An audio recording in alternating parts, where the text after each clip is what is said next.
Bonjour, il est 13h06 là, donc je vous propose de commencer. On organise ça avec Envirobat et que ça s'organise dans le cadre des Journées de l'Architecture organisées par la Maison européenne de l'Architecture. Voilà, donc aujourd'hui, on va parler de préfabrication en bois. J'aurai le plaisir de vous présenter nos intervenants par la suite. Et je vais commencer rapidement par une brève présentation de qui on est au niveau de FIBois. Vous rappelez que nous, on est une association qu'on appelle une interprofession. On est là pour représenter l'ensemble des professionnels du bois de la région Grand Est. Donc que ce soit les forestiers, les scieurs, les charpentiers, les menuisiers, fournisseurs de bois énergie. Le but étant de fédérer ces professionnels et de repérer finalement comment améliorer leur quotidien. Et nous, ensuite, on mène les actions, notamment la communication, la promotion des savoir-faire, comme on peut le faire aujourd'hui, pour faciliter le recours aux matériaux bois. Des fibois, il y en a dans toutes les régions de France. Si jamais vous travaillez sur des projets dans d'autres régions, n'hésitez pas à solliciter mes collègues. Notre but étant aussi de mettre en relation tous les acteurs. Donc, si vous cherchez des charpentiers, encore une fois, des menuisiers, des architectes, voilà, chaque acteur sur son territoire a une bonne connaissance du tissu d'entrepreneurs et donc peut vous aider dans la réalisation de vos projets.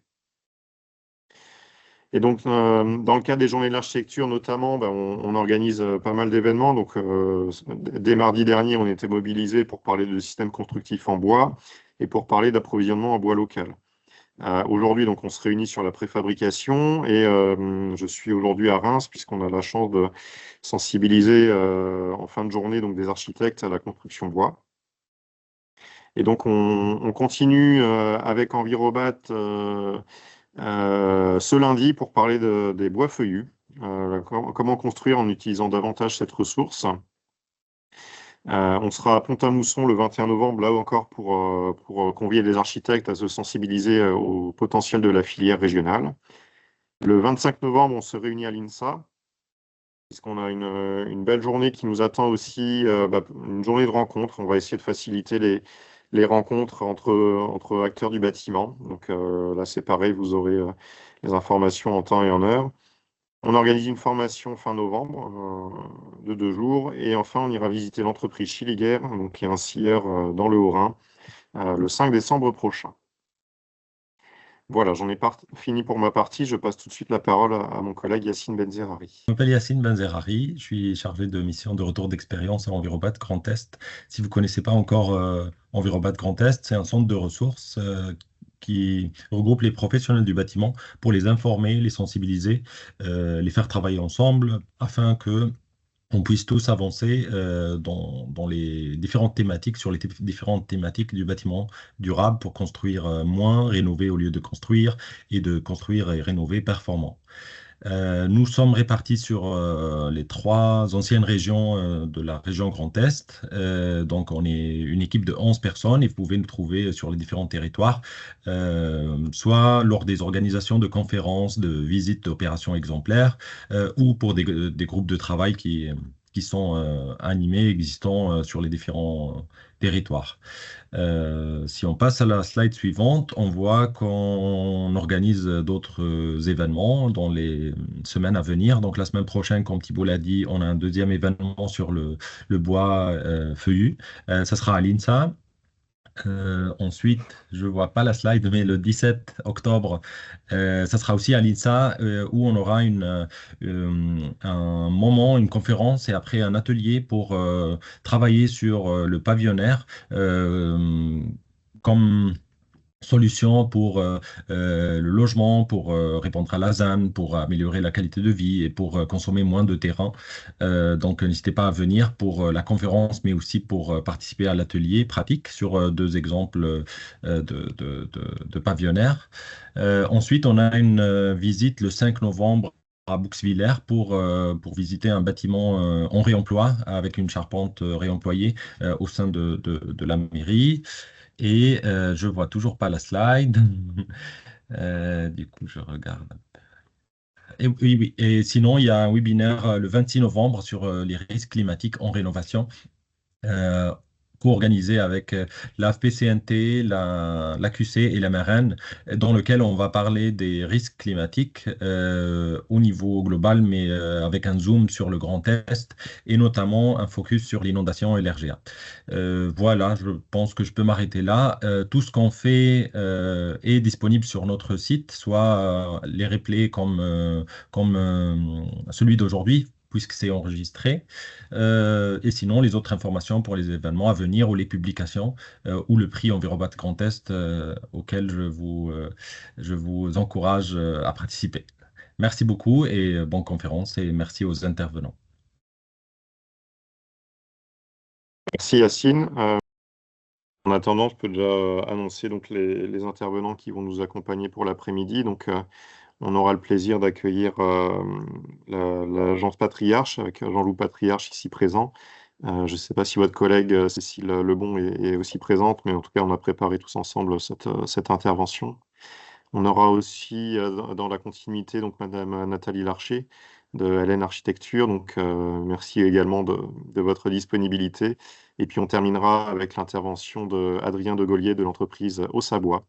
Donc, merci à vous trois pour la présentation qui va arriver. Voilà, on est sur l'intervention de Monsieur Patriarche. Je vous laisse la parole et puis vous me dites quand faire les défilés diapos et si vraiment il y a un gros souci, Yacine pourra prendre le relais dès qu'il aura chargé la C'est présentation. parfait.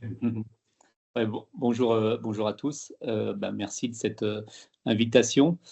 Partager un petit peu nos expériences dans le domaine qui nous intéresse cet après-midi et tous les jours de l'année, la préfabrication bois. Donc, notre agence est une agence un peu spéciale. C'est une agence qu'on appelle d'architecture augmentée, c'est-à-dire que chez nous, nous sommes architectes, nous sommes ingénieurs, nous sommes paysagistes, nous sommes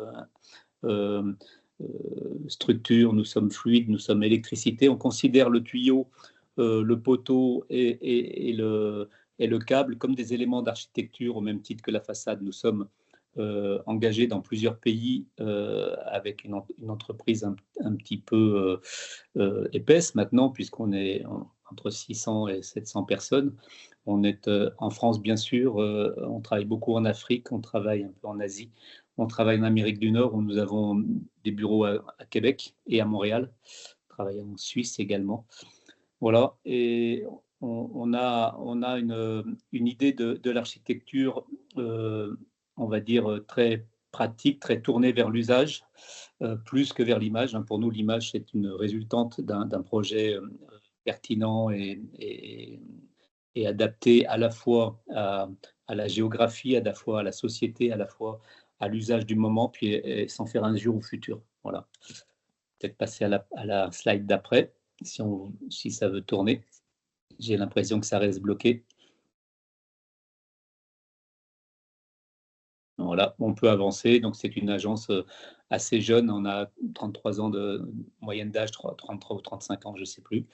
On peut avancer encore. Ça, ce n'est pas le plus intéressant. Le plus intéressant, c'est notre expérience que l'on a dans le bois. C'est-à-dire qu'on travaille effectivement dans tous les domaines d'activité, que ce soit l'industrie, le logement, les projets publics, les grandes universités, de plus en plus de réhabilitation, comme vous l'avez dit. Il y a une dizaine d'années, on avait 80% de notre production qui était de projets neufs et 20% qui étaient des projets en rénovation. Et maintenant, on est presque en train de faire le contraire. C'est-à-dire qu'on doit être à 2 tiers de projets en réhabilitation pour 1 tiers de projets neufs. C'est très intéressant. Et oui, on dit que si l'architecture est mal écrit, si l'architecture est un art majeur, l'architecte est plutôt un chef d'orchestre qu'un artiste. On peut passer à la page d'après. C'est-à-dire qu'on a besoin, nous, de mettre autour de nous tout un aéropage de sachants qui complète l'acte de construire et la conception. De la conception à la réalisation, on essaye d'être jusqu'au bout des choses sans penser que l'architecte tout seul est capable de tout faire. Donc, il a besoin de s'entourer de sachants. Et lui, son rôle, c'est vraiment d'organiser tout cet aéropage. Donc, la maison de Rodolphe, c'est un projet un peu particulier. Je travaillais pour Alain Mérieux des laboratoires Mérieux, pour son siège à Boston aux États-Unis. Et je l'ai croisé dans un aéroport à New York un soir, et il était sur ce sujet-là des sans-abri. Il faut savoir que Mérieux a perdu 2 de ses fils qui devaient lui succéder, et il a beaucoup d'actions dans l'humanitaire. Et il m'a demandé ce soir-là, en attendant notre avion, de réfléchir à une maison pour sans-abri pour des jeunes avec chiens. Il avait remarqué que les sans-abri qui avaient un chien avaient du mal à trouver du logement. Donc on s'est lancé sur ce projet en se disant, on va essayer d'utiliser le bois, parce que le bois, il a quand même une fonction d'adoucir la peine, hein, puisque on a le rapport, notre siège est en Savoie, donc on a le rapport avec le chalet d'alpage, où l'odeur du bois, la sonorité du bois est à elle-même apaisante.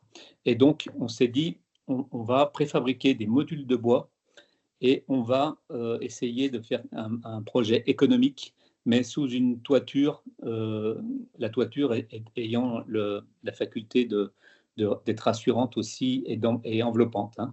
L'idée de la maison de Rodolphe, parce que Rodolphe est un des 2 fils de Mérieux. On peut passer à la slide suivante. Et on a encore celle d'après, si possible. On a donc eu l'idée de préfabriquer avec des contreplaqués épais, hein, genre Certo ou autre, dans un atelier de la Charité-sur-Loire, des modules 3D, ensuite qu'on venait ranger comme les tiroirs dans une commode sur une structure poteau-poutre, avec des fluides et des câbles électriques qui étaient encastrés dans la structure. Et on venait ensuite faire un plug and play, c'est-à-dire amener le cube de bois pour le connecter avec la ventilation mécanique, avec l'arrivée d'eau et le câblage électrique. Hein. Donc dans ces cubes, on avait le lit, le placard, un petit bureau et un lavabo. Et dans un module au fond de chaque coursive, on avait le module salle de bain. Donc ça s'est réalisé à Lyon, dans le 8e arrondissement, à côté du lycée Louis Lumière. On en a fait 2 bâtiments comme ça, un bâtiment pour les jeunes avec chiens et un autre pour les familles un petit peu en détresse de passage. Malheureusement, c'est un bâtiment qui a beaucoup de succès. On a un espace commun aussi, on a les cuisines et puis les salons et puis salle de jeu pour les enfants et un chenil pour les chiens. Donc ça a été très intéressant. Peut-être la slide d'après va être plus parlante. On voit ici la coupe, hein, on a les 2 bâtiments jumeaux, une desserte par coursive. La porte d'entrée de chaque module sert de fenêtre aussi. On a un gros volet coulissant qui vient protéger la porte, puisque les sans-abri qui n'ont rien sont aussi très prudents sur leur rien, hein, sur leur bien qui ne vaut pas grand-chose, mais le pas grand-chose pour eux est essentiel. Et on comprend aussi qu'on a fait poteau à la verticale et des moises à l'horizontale pour pouvoir passer tout ce qui est tubulure, je l'ai dit tout à l'heure, câble, ventilation mécanique, et adduction et extraction d'eau. La page d'après peut-être. On voit ça sur le chantier, on comprend comment on rentre les cubes de bois en les faisant glisser sur les moises horizontales comme des coulisses de tiroirs dans une commode, comme je le disais tout à l'heure. Donc ça, c'était le concept. On s'est aperçu quand même qu'à la construction, ce n'était pas si simple de faire ce glissement, puisque c'est plus facile de gruter une boîte à la verticale par le sommet plutôt que de l'enfiler sur le côté. Mais en jouant sur la flexibilité du bois, la flexion du bois, on est arrivé à rentrer tous les modules les uns après les autres dans un ordre préétabli. Peut-être la page suivante. Voilà, on voit le volet coulissant là, qui vient protéger la porte vitrée. Là, donc, c'était le côté famille. On voit la signalétique qu'on a apportée également. Et c'est ce bois que l'on retrouve à l'extérieur, qui est complètement protégé, puisqu'on a des coursives d'accès qui nous protègent aussi des injures du temps sur le bois. hein. On peut passer ensuite à la slide suivante. Merci. On voit ça dans son ensemble avec le petit local tout simple, lui qui est en 2D, hein, qui était monté en panneau d'ossature bois classique, alors que les deux immeubles sont faits en 3D, avec structure métallique rapportée pour les coursives, suspendue à la charpente du toit en tôle ondulée. On peut passer à la suite. Pour vous montrer un autre projet en 3 dimensions, puisque vous êtes à côté de Strasbourg, Fibois Grand Est, vous connaissez peut-être ce projet, il est au bout de la ligne de tram à Ilkirch, hein, sur le campus. Donc c'est un projet de 200 logements que l'on a construit, je crois qu'on l'a dû le livrer en 2017, me semble, en 2016 peut-être, oui, à Strasbourg pour le Crous. Donc, on avait remporté une consultation nationale donc du CNUS. On avait déjà construit un premier projet à Toulouse d'une centaine de logements. Celui-ci était le numéro 2, puis après on en a fait un autre de 100 logements à Lens. L'idée, c'est donc la même chose, de préfabriquer des chambres d'étudiants. Donc là, on est sur des cubes de 15 mètres. Tout à l'heure, on avait des cubes pas très profonds qui faisaient juste une chambre. Là, on faisait un ensemble de 3D qui faisait la chambre de l'Est, le couloir et la chambre de l'Ouest. Et donc, c'est un ensemble de 15 mètres de long, 3,50 mètres de large, 3 mètres de haut, que l'on a empilé les uns sur les autres cette fois-ci. On a abandonné l'idée de la structure squelette initiale glissée comme des tiroirs, comme on a vu que ça posait des problèmes sur des grandes hauteurs. Donc, on a dit, là, on va travailler en empilement de cubes 3D. Peut-être la page suivante. On peut passer le texte. On voit, je sais pas, peut-être on peut le voir en film, peut-être si ça passe. On voit le montage que l'on avait fait au tout début pour Toulouse, qui est exactement le même. C'est un système de cadres préfabriqués qu'on a mis au point avec la société Domino. Des cadres qui font 25 cm en planche de 25 cm et qu'on laisse tourner comme ça tous les 60 cm. On remplit d'isolant. À l'extérieur, donc une feuille de bois en triplis, et à l'intérieur, on est plutôt fini avec du Fermacell pour amener de l'inertie et du confort d'été. Et on a bien entendu les salles de bain préfabriquées, les placards, les lits, les bureaux, tout ça c'est fabriqué en usine avec une grande qualité de finition. C'est toujours fait à la Charité-sur-Loire, et ensuite on a transporté ces modules de 15 mètres de long sur des camions qui étaient en transport exceptionnel léger, c'est-à-dire qu'on n'était pas trop large pour éviter les accompagnements de véhicules, de motos, de motards de la gendarmerie. Voilà, ensuite on a assemblé les modules et on arrive au projet que l'on a vu tout à l'heure. On peut peut-être passer à la slide suivante.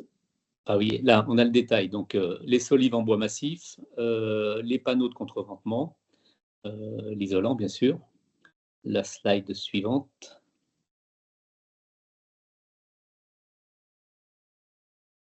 Voilà, on a la vue intérieure d'une chambre en haut à droite. Et puis ensuite, ce que l'on a fait aussi, c'est que là, on a rééchafaudé pour faire les façades, parce que quand on fait du 3D, c'est très difficile d'amener avec une façade finie, parce qu'il y a risque de pianotage millimétrique entre deux modules. Donc ça, on avait fait une première expérience à Toulouse où on avait amené façade terminée, et on a vu qu'on avait eu beaucoup de sujets de réglage au final. On a préféré pour Strasbourg, d'autant que le projet était 2 fois plus important, passer avec une façade rapportée sur les cubes en 3D. Voilà. Ben, je crois que j'ai un peu tout dit sur nos expériences assez récentes sur le 3D. On est persuadé que tout ce travail qui peut être fait en atelier, ben, c'est très bon parce qu'on a un suivi de qualité, on enlève du côté hypothétique du chantier, du mauvais temps et de la mauvaise humeur d'un chef de chantier. Tout ça se fait en atelier et ensuite c'est un montage sur place. On l'a fait en très peu de temps. On a pu construire très rapidement ces logements étudiants en moins d'une année. Merci beaucoup. Est-ce qu'il y a des questions? Est-ce que ça suscite des réactions? Alors, je ne l'ai pas précisé, n'hésitez pas à poser des questions directement dans la conversation, dans le chat. Comme ça, Yacine, Elodie, Katharina pourront synthétiser les questions et on pourra les restituer aux différents intervenants. Donc, si vous en avez, n'hésitez pas à les poser dans le chat et comme ça, on les relaye directement à l'intervenant avant de passer à la présentation qui suit. Merci. Pour l'instant, pas de questions. J'ai une question. Ouais. Bonjour, Monsieur Patriarche. Bonjour, j'ai Katharina. j'ai une question sur la protection des éléments. Quand ils sont transportés et quand ils sont arrivés lors du chantier, comment on les protège aux intempéries? Parce qu'on a Alors, eu le problème sur plusieurs chantiers à Strasbourg, justement, cette question-là. Pardon. ouais, nous, on est arrivé bâchés avec de la bâche traditionnelle. Alors, on pourrait les imaginer plastifiés, mais on commence à être moyen au niveau carbone. Mais effectivement, ça nécessite une protection. Ou alors, il faut que ça se passe dans des journées d'été où il y a zéro problème. À partir du moment où on n'a pas de fini, c'est-à-dire que là, on arrive avec des panneaux qui seront tous cachés. Donc, même s'il y avait une petite épaufrure à droite ou à gauche, ce n'est pas très gênant. Ce qui est gênant, c'est la pluie. Donc, il faut bâcher à minima avec du polyane, hein, mais le mieux, c'est parce que le polyane, il peut être recyclé, récupéré. Mais sinon, une bâche de camion va très bien pour ça.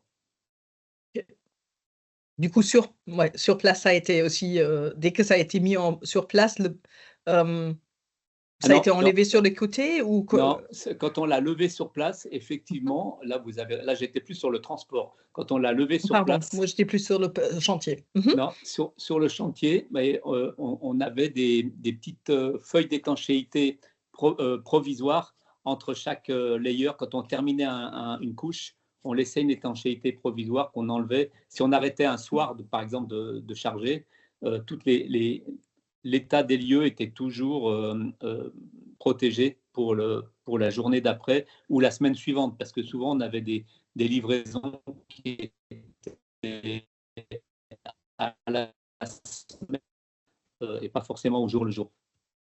Super, merci beaucoup.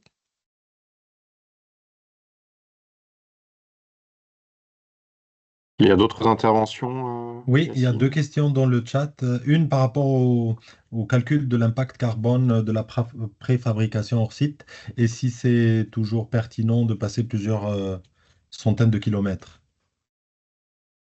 Alors, effectivement, on n'a pas fait un calcul très précis à l'époque. On pense que ce n'est pas si excellent que ça parce que on met plus de bois que nécessaire. On construirait en 2D, on ferait un seul plancher et un seul plafond et un seul mur. Quand on fait du 3D, à chaque boîte a sol, mur, plafond. Et quand on met deux boîtes à côté, on a deux murs, alors que quand on est en 2D, on fait un mur pour deux chambres. Donc, on augmente la quantité de bois. Ensuite, le transport lui-même, c'est pas trop méchant parce que on est au centre de la France, donc on a pu desservir depuis cette usine Toulouse, Lens et Strasbourg pratiquement d'une manière équidistante. Sur le sujet, il est plutôt sur la consommation de bois. Le bois, il a été acheté en Auvergne et dans le Jura. Hein, donc, c'était quand même du bois local, donc il n'a pas fait trop de trafic. Mais par rapport à un chantier classique où il y a des camions de béton qui vont et qui viennent toute la journée, on est en dessous. Le seul problème, c'est la quantité de bois que l'on augmente en 3D par rapport à un projet en 2D. Merci beaucoup. Deuxième question par rapport au gain de temps comparé à un projet de construction classique. À 200 logements en 10 mois, on va dire, c'était vraiment une performance, hein. Euh, Par contre, ça nécessite une usine performante derrière, enfin, je veux dire plutôt en amont, pour que ça fonctionne bien. Cette usine, elle a eu du mal à terminer le chantier, donc ça a été un petit peu compliqué dans la dernière ligne droite. Et ça, c'est important d'avoir une liaison forte entre les gens de la fabrication et les gens du chantier proprement dit, pour que tout ça soit vraiment fluide. Mais c'est vraiment un gain extraordinaire. C'est Et en bien. qualité, il y a pratiquement plus de réserves, puisque les réserves, on les fait à l'usine, hein. Les réserves, elles sont dans le détail quand on a ensuite posé tous les modules à l'intérieur. Forcément, le couloir, il va être revêtu avec un tapis sur toute sa longueur, et il y a des habillages à faire à l'intérieur, donc c'est plus que ces détails-là qui sont à régler, mais le reste est réputé réceptionné en usine. Très bien. Il reste encore une question et j'ai une question par rapport à, vous avez dit, ça favorise, bon, il y a quand même une utilisation peut-être supérieure en quantité par rapport au 2D, mais est-ce que ça favorise un bois de qualité inférieure? Ça favorise un bois plutôt local, une disponibilité à Complètement, oui, proximité? c'est complètement. Là, on utilise des bois pratiquement, je ne veux pas dire de palettes, mais pas loin, puisque on a suffisamment de trames, puisque vous avez vu, ce sont des cadres que l'on répète. Ensuite, on a l'habillage qui est en triplis. Le triplis, c'est déjà du bois de récupération. Donc, on est vraiment avec de l'usage de bois locaux. L'intérêt quand même du 3D, c'est qu'en acoustique, par exemple, quand on met 2 modules, surtout pour des chambres d'étudiants, vous pouvez avoir un étudiant en philosophie et puis un autre en rock contemporain. Les deux peuvent travailler le soir, un à la trompette ou à la guitare électrique et l'autre sur son ordinateur. Il n'y a pas de problème d'acoustique, hein, puisqu'on a double mur, tout est vide. En autonomie aussi de température, de chauffage, c'est très très bon, mais ça prend plus de bois. Et un autre problème aussi, c'est que ça prend plus de surface, hein. C'est que le rapport surface utile par rapport à la surface des structures n'est pas terrible. Et peut-être une dernière question et on reprendra les autres après. Et en lien avec ce que vous venez de dire, quel joint d'étanchéité acoustique entre volume 3 déposé?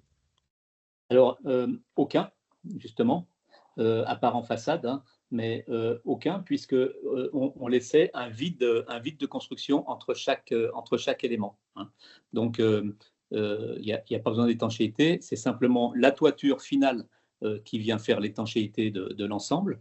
Et ensuite, les habillages de façade, comme classiquement, qui viennent, c'était des panneaux soit de bac nervurés en métal en attique, et soit des panneaux de type fibrociment sur la éternite ou similaire sur les façades des premiers niveaux. Merci beaucoup. Est-ce qu'on peut prendre une dernière question, Thibaut? Vas-y, tu as le temps, ouais. Le bois utilisé a-t-il été débité et transformé en France? La filière Oui, industrielle bois oui, peut-elle suivre? oui, Jura. On n'a pas eu ce problème-là, hein, en approvisionnement. Tout est arrivé du Jura et d'Auvergne, Auvergne-Rhône-Alpes. Oui. Donc, pas eu de tout ça, ça a été scié en France et ensuite assemblé à la Charité-sur-Loire et posé à Toulouse, à Strasbourg et à Lens. Très bien, ben, merci beaucoup et il n'y a pas Merci. d'autres questions. On Merci. pourra reprendre les autres à la fin des interventions. Donc, Merci, n'hésitez pas à Yacine. poser vos questions dans le chat. Merci. Merci, Monsieur Patriarche. Encore une fois, s'il y a d'autres questions, on pourra y revenir un petit peu à la fin. Mais je vous propose donc de poursuivre l'intervention en passant la parole à Nathalie Larcher, qui est aussi architecte, hein, donc chez LN Architecture. Et donc, Nathalie, si vous le souhaitez, je vous passe la parole. Merci, bonjour à tous, à tout le monde. Alors, je suis donc Nathalie Larcher de l'agence Larcher Nathalie Architecture. On est installé à Strasbourg depuis une bonne trentaine d'années. Notre pratique à l'agence, on est 5 architectes. C'est une agence qui a évolué, mais qui a principalement démarré dans la construction d'équipements publics, petits projets à des plus grands projets. Donc, nous travaillons principalement dans le Grand Est, avec maintenant le Grand Est, puisqu'on a travaillé au départ dans les départements des Vosges, qui était un peu mon terroir d'origine. Donc, nous avons toujours mis en pratique le bâtiment public à plusieurs niveaux, donc des projets qui sont sur concours, donc d'une certaine capacité, donc d'une certaine grandeur, et des projets qui sont sur des territoires où, on va dire, dans des villages. Ça a toujours été une prédilection de ma part au départ, puisque c'est moi qui ai créé l'agence en 93, mais c'était aussi d'apporter une architecture de qualité et une réflexion dans des petites communes. Donc, j'ai noté effectivement dans cette page de présentation construction en bois un savoir-faire, parce que mon premier vrai projet en fait à l'agence est un projet en bois, sans ingénieur, qu'on a donc construit avec une expérience pratique que j'ai acquise en Allemagne et un peu en Suisse, où j'ai un peu travaillé, où j'avais des partenaires allemands architectes assez pointus dans le domaine de la construction.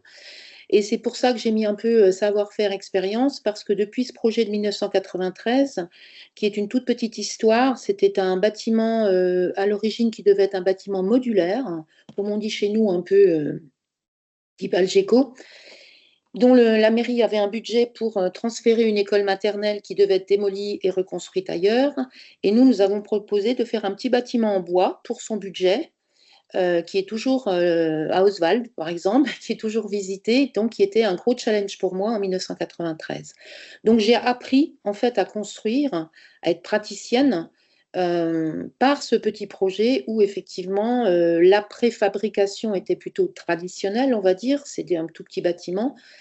Et avec cela, on a développé une pratique. Donc, une pratique où il y a toujours eu du bois dans nos projets, des charpentes, des murs mop, où j'ai beaucoup appris avec des formations que j'ai faites, évidemment, mes collaborateurs, collaboratrices aussi. Donc, nous avons mis en place en Alsace, effectivement, beaucoup de bâtiments bois qui ont eu beaucoup d'évolution des pratiques, de notre manière de penser l'architecture, de penser la construction. Et après, évidemment, en bâtiment public, beaucoup le savent, nous sommes obligés de monter des équipes avec des bureaux d'études spécialisés, même si nous avons bien sûr acquis des compétences. Donc là, je vais vous présenter juste 2 projets qui, pour moi, montrent des évolutions. Donc le premier projet, c'est le centre socioculturel de l'Arès, qui avait fait l'objet d'un concours pour la ville de Strasbourg. Oui, vous pouvez passer, c'est très bien. Vous pouvez passer la slide. Et ce projet, comme vous le voyez maintenant fini, et même à l'intérieur, c'est comme un peu peut-être le projet de mon confrère qu'on a vu avant. On ne sait pas combien il y a de bois dedans, parce qu'il y a eu une évolution aussi en Alsace, où il y a une forte... en Alsace, c'était quand même une région, quand je suis arrivée, très, très engagée dans la construction bois. Ça devait devenir le petit Vorarlberg français. Beaucoup de voyages là-bas, beaucoup de compétences acquises, beaucoup d'ingénieurs, beaucoup de sociétés, d'entreprises, de charpentiers qui ont développé des structures pour effectivement répondre à une demande très très forte des marchés publics. Les marchés publics étaient très très très engagés, la région, les collectivités locales, les anciennes collectivités, départements 67, 68 et toutes les mairies. Donc ce projet, comme on peut le penser, effectivement, présente du bois en extérieur, qui a évolué dans notre démarche, toujours du bois protégé en bardage, beaucoup de maîtres d'ouvrage n'acceptent pas trop que le bois se dégrade s'il n'est pas protégé. Mais à l'intérieur, toute cette construction est faite, c'est comme un peu des casquettes qui ont monté, vous voyez, c'est un bâtiment qui bouge, et chaque élément est un socle en béton, après du mop, vous allez voir donc la slide suivante, du mop, et toutes les charpentes, toutes les toitures sont en charpente bois. Donc ça, c'était avant, bâtiment pas très décomposées sur le site. Donc, vous pouvez passer la suivante. Donc, déjà, l'idée de ce projet était faite en maquette. Donc, pour certains, et on peut passer la suivante, c'est des volumes, effectivement, où toutes les façades sont en bois et toutes les charpentes des 3 niveaux, puisqu'on évolue. Voilà, donc c'est ça qui est plutôt intéressant. C'était fait par l'entreprise Martin. Donc, on a une évolution de cette typologie qui est en cascade, comme ça, qui démarre au niveau rez-de-chaussée avec un petit périscolaire, parce qu'il y a des maisons dans une rue, et qui monte et qui arrive effectivement par grands panneaux.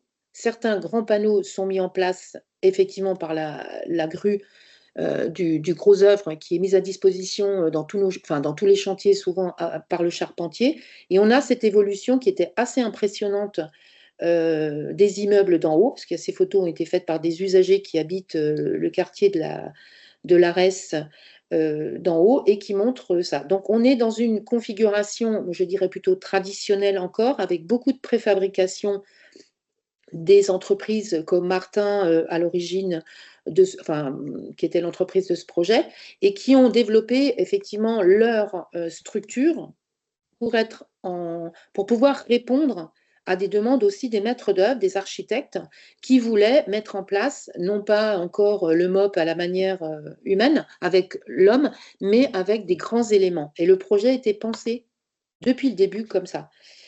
Et là, ce que je voulais dire aussi par rapport aux points qui sont évoqués dans votre manière d'aborder la préfabrication, c'est qu'en fait, il faut voir que depuis les années 2000-2010, on va dire, il y a une grosse évolution aussi de l'informatique et des logiciels. Des choses plus simples étaient faisables quand même avec des dessins à la main. Les logiciels se sont développés, notamment la 3D ou la 2D, mais la 3D, notamment chez les ingénieurs. D'où les architectes ont eu aussi cette obligation un peu de penser leur bâtiment plus en amont dès le début. Et ça, je dirais que l'ARES, pour être un grand projet avec un autre, mais plus tardif, comme le collège de Benfeld, notre expérience de petits projets, des petits projets vraiment très simples, ces compétences nous ont permis d'oser, ce qu'on n'a peut-être pas fait avant, d'oser de faire un projet plus ambitieux et qui aille jusqu'au bout et qui nous aide à montrer une architecture très forte. Le bâtiment, avant qu'il soit habillé, comme disait mon confrère aussi, on ne peut pas arriver avec tous les éléments finis. Là, vous voyez aussi des complexités de terrasses, de toitures, de pentes, tout est végétalisé, donc il y a beaucoup de choses. Ce bâtiment était magique dans son site et à l'intérieur, on se promenait avec toute la charpente était visible, on n'avait que les dalles et très peu de murs et toute la charpente était visible. Donc c'était vraiment un projet qui nous a donné un coup de... Enfin, vraiment, nous a boosté à continuer. Alors après, il y a eu d'autres projets encore. On peut passer la slide suivante, s'il vous plaît. Voilà. Donc là, on reste dans une architecture ou dans une préfabrication déjà un peu plus sophistiquée que ce qu'on faisait avant, parce que plus grand, plus l'échelle va grandir, plus nos compétences aussi dans les plus grands projets, voilà, se sont révélées avoir des projets de cette échelle, plus la préfabrication a été importante. Et effectivement, le contrôle, il est en atelier, donc avec beaucoup de... Alors ça, c'est un projet neuf. Je voulais dire aussi qu'un projet neuf comparé à des projets de rénovation, la démarche ou l'implication ou les problématiques sont pour moi, maintenant, avec le recul, totalement différentes. Le projet neuf dont vous maîtrisez le concours, c'est l'architecte, c'est le bureau d'études qui vont trouver ensemble, jusqu'aux phases permis de construire, des solutions. On peut parler de préfabrication, tout ça, on saura le gérer. Mais toutes les solutions sont trouvées en amont, puisque c'est notre architecture, c'est ce qu'on veut, c'est ce qu'on ne veut pas, c'est ce qu'on veut montrer, qui va faire que on va faire une construction bois avec de la préfabrication qui nous intéresse. On peut passer à la suite aussi. Donc des grandes fenêtres, des grands éléments. Donc on est dans du classique, du MOP, on va dire, du MOP avec des poutres. Donc là, à l'intérieur, effectivement, on avait une ambiance assez intéressante. Beaucoup de belles hauteurs qui sont fournies aux espaces. Donc, le fait de faire des toitures, des charpents de bois, nous, on met des pentes. Donc, on a par exemple, au deuxième étage, pardon, on a l'école de musique. On a des studios des studios de répétition qui montent à 4 mètres de haut, 5 mètres de haut. On a essayé de donner aussi cette générosité qu'on ne pourrait pas avoir si on construisait en béton.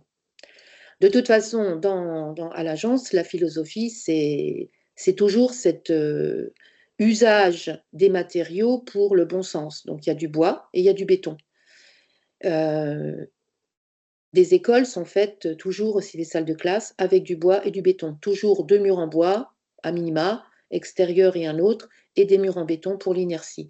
Donc là, on l'a mis vraiment en valeur et en application dans ce projet. Vous pouvez continuer. Le deuxième projet que je voulais vous présenter, qui est pour moi une démarche assez nouvelle, donc depuis quelques années, qui concerne la rénovation énergétique des bâtiments. Donc dans le Grand Est, après le Covid, il y a eu, dans le Grand Est et ailleurs d'ailleurs, l'Europe a mis en place une politique de rénovation des lycées. La collectivité d'Alsace la met en place depuis un moment quand elle rénove ses collèges et qu'elle fait des extensions. Là, tout repart à zéro. On repart sur des bâtiments qui doivent être pensés pour 50 ans, 100 ans. Nous avions livré le collège de Benfeld qui a été pensé dans cette démarche. Mais là, c'est une autre démarche encore, c'est-à-dire qu'on ne touche, grosso modo, qu'à l'enveloppe, on va dire. L'enveloppe pour une rénovation qui est appelée une rénovation thermique. Alors, le lycée Marie-Curie à Strasbourg est quand même un bâtiment très, très, très connu.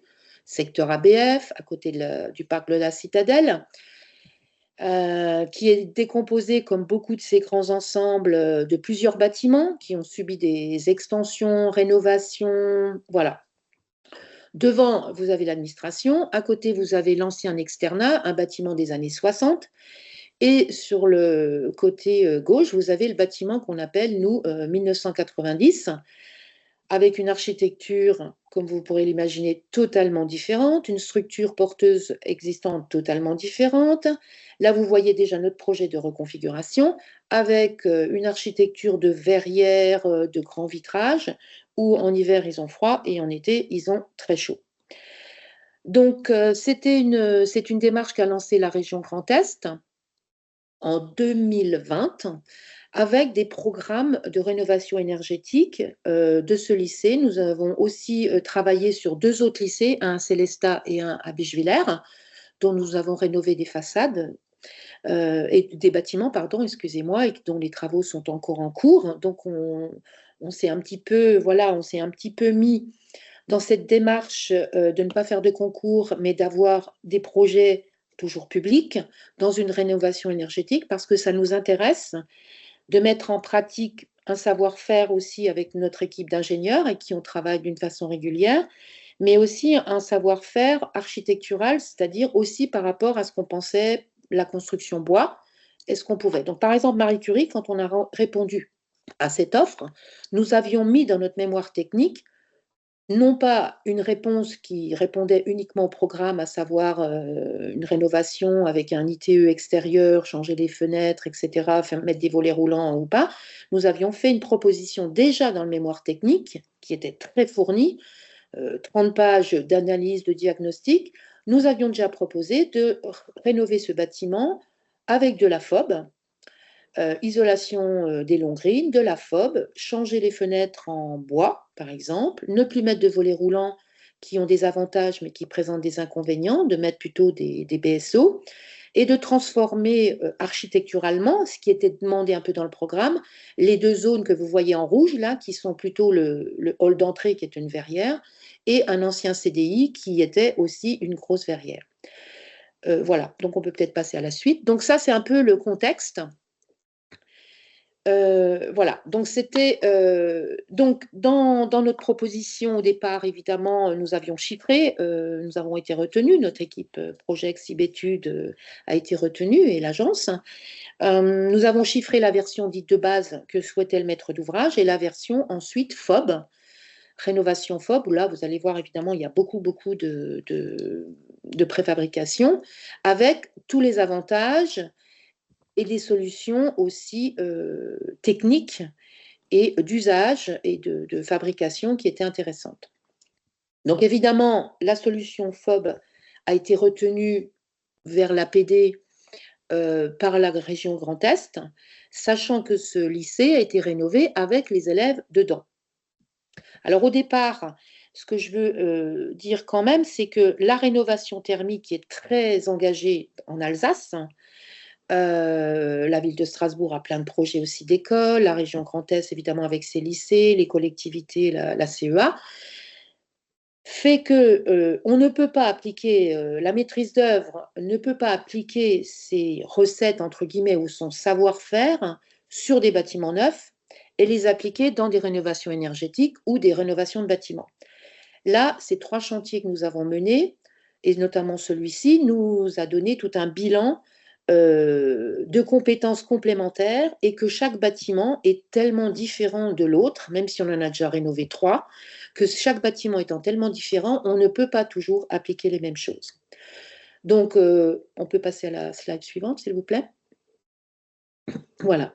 Donc ça, il y a tout un travail aussi informatique qui s'est développé. Bon, maintenant, on est sur Archicad. Avant, on était sur Vectorworks. Et il y a un travail qui a été fait avec les ingénieurs. Donc, par exemple, dans ce contrat, au départ, nous n'avions pas de mission non plus pour une mission exécution. Nous avions une mission de base très simple, même light, un peu hors mission de base, mais il n'y avait pas de mission exécution. Le fait d'avoir proposé du FOB et que la région l'ait retenu, nous avons eu de la part de la région une mission exécution avec des méthodes de calcul et un travail avec CEDIM en partenariat qui est devenu notre sous-traitant pour exécuter tous les plans. On peut passer. Ça, c'est notre façade, nos intentions architecturales. Voilà, vous voyez que ça, c'est le bâtiment 1960, très tramé, qui nous a permis, voilà, 1960, ce bâtiment ancien. Les élèves sont dedans, donc vous avez en haut la photo existante, en bas les éléments qui sont arrivés par élément, et vous allez le voir après, par des grands modules R+2, par l'entreprise, préfabrication, et les façades, le chantier n'est pas fini, et des façades finies, comme vous disiez, mais effectivement, la vêture a été posée après et a nécessité des nacelles ou des accompagnements. Le grand avantage de la FOB, on peut peut-être passer à la page suivante, s'il vous plaît. Voilà, le grand avantage de la FOB, sur ce bâtiment, la FOB a été posée techniquement d'une façon complètement différente que je vais vous montrer du bâtiment 1990, l'autre partie, est encore différente de ce qu'on a rénové dans la partie du CDI. Là, par exemple, la FOB, impossible dans la structure des bâtiments 1960 de se poser sur les longrines ou sur la façade. La façade est une double peau de béton avec un petit isolant à l'intérieur, avec une céramique dessus, comme beaucoup de bâtiments de cette époque, et de l'amiante. De l'amiante dans certains joints. Donc, l'idée ici de cette FOB était de venir en un seul élément du rez-de-chaussée à l'étage, avec la tenue de ces FOB en point bas par des consoles métalliques. Donc, la FOB, elle est retenue sur ces consoles métalliques. On voit aussi que les longrines qui ont été caissées ne sont pas planes. Beaucoup de problématiques, pas toujours vues, on va dire, non pas de manquement de compétences de la maîtrise d'œuvre ou autre, mais beaucoup de détails quand même à tenir compte qui peuvent vous faire un changement technique ou un surcoût financier qui peut devenir insupportable autant pour le maître d'œuvre qui aime bien respecter ses budgets que le maître d'ouvrage. Voilà. Donc là, par exemple, la technique de cette FOB posée, c'est on arrive avec des grands éléments fabriqués par l'entreprise Girold. Tout est fabriqué, donc les plans sont faits par CEDIM, évidemment validés par la maîtrise d'œuvre qui a déjà vu toutes les problématiques, le maintien des fenêtres, le changement des fenêtres, etc. Celles qu'on garde, celles qu'on ne garde pas. Les isolants. Et là, on arrive avec un panneau complètement isolé en matériaux biosourcés, en laine de bois. Donc, vous avez vu donc, avec le pare-pluie, les lattes. Les lattes pour supporter le bardage. Donc, le bardage a été posé par une autre entreprise. Et là, pareil, on a des retours d'expérience qu'on pourrait dire, si on devait faire autrement, qu'on ferait autrement maintenant. Est-ce qu'on met les lattes chez le charpentier ou est-ce qu'on laisse le bardeur mettre des lattes complémentaires? Parce qu'évidemment, il y a toujours des problèmes. Dans la rénovation de bâtiments de ce type, il va y en avoir beaucoup sur Strasbourg. Il y a plein d'appels d'offres, enfin sur l'Alsace, même le Grand Est. il y a des points que nous, on appelle les points de vigilance, c'est-à-dire que rien n'est parfaitement vertical ni d'aplomb, que ce soit dans la longueur ou dans la hauteur. Vous avez beau faire tout ce que vous voulez, c'est pas possible d'être parce que les murs ont bougé, l'existant n'est pas plan. Vous avez beau faire un diagnostic des relevés, même on a fait faire des relevés, mais c'est pas plan. D'où toute cette problématique, à un moment que parlait mon confrère, aussi de tolérance, c'est-à-dire de comment gérer tout ça. Ça veut dire que sur le chantier, cette enveloppe finalement finie, elle était gérée entre une intervention des deux entreprises. Donc le charpentier bois a remis un peu d'aplomb, a changé des lattes, et l'entreprise de bardage a réceptionné ce support de façon classique pour dire si le bardage va être accepté par la maîtrise d'œuvre, s'il présente des déformations dans la pose. Donc pour arriver à un objectif, on part d'un point là, bâtiment très complexe, finalement qui paraît simple. Cette typologie permet évidemment la préfabrication de panneaux, mais on arrive à une entente et un travail sur le chantier qui n'est pas anodin. Si on peut passer à la slide suivante.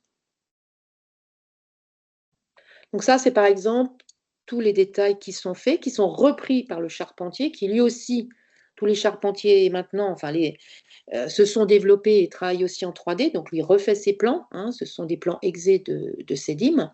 Donc tout ça, c'est sur la base de nos plans, mais vous voyez qu'un bâtiment, il est complexe, hein, et nous, on reprend, en tant qu'architecte, on reprend un bâtiment dont on n'avait pas de plan précis, par exemple.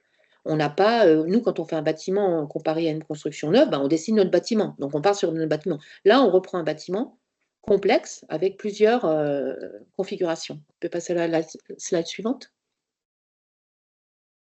Donc ça, c'est nos détails à nous, nos intentions qu'on veut, qui sont reprises après. Donc c'est des coupes de principe. Donc la FOB, elle est venue devant la façade. Donc ça veut dire que toute la partie intérieure de l'ancienne façade, sauf les murs évidemment, devient de l'espace intérieur. Hein. Ça, c'est la partie 1990. Donc vous voyez encore la 1960 en haut en noir et la 1990 sur votre droite qui était complètement différente.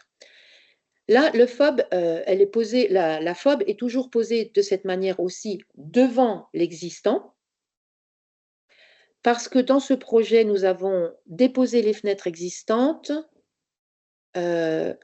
après avoir posé les fenêtres neuves qui sont donc au nu de la façade. Et donc, le bâtiment est resté avec ses fenêtres existantes.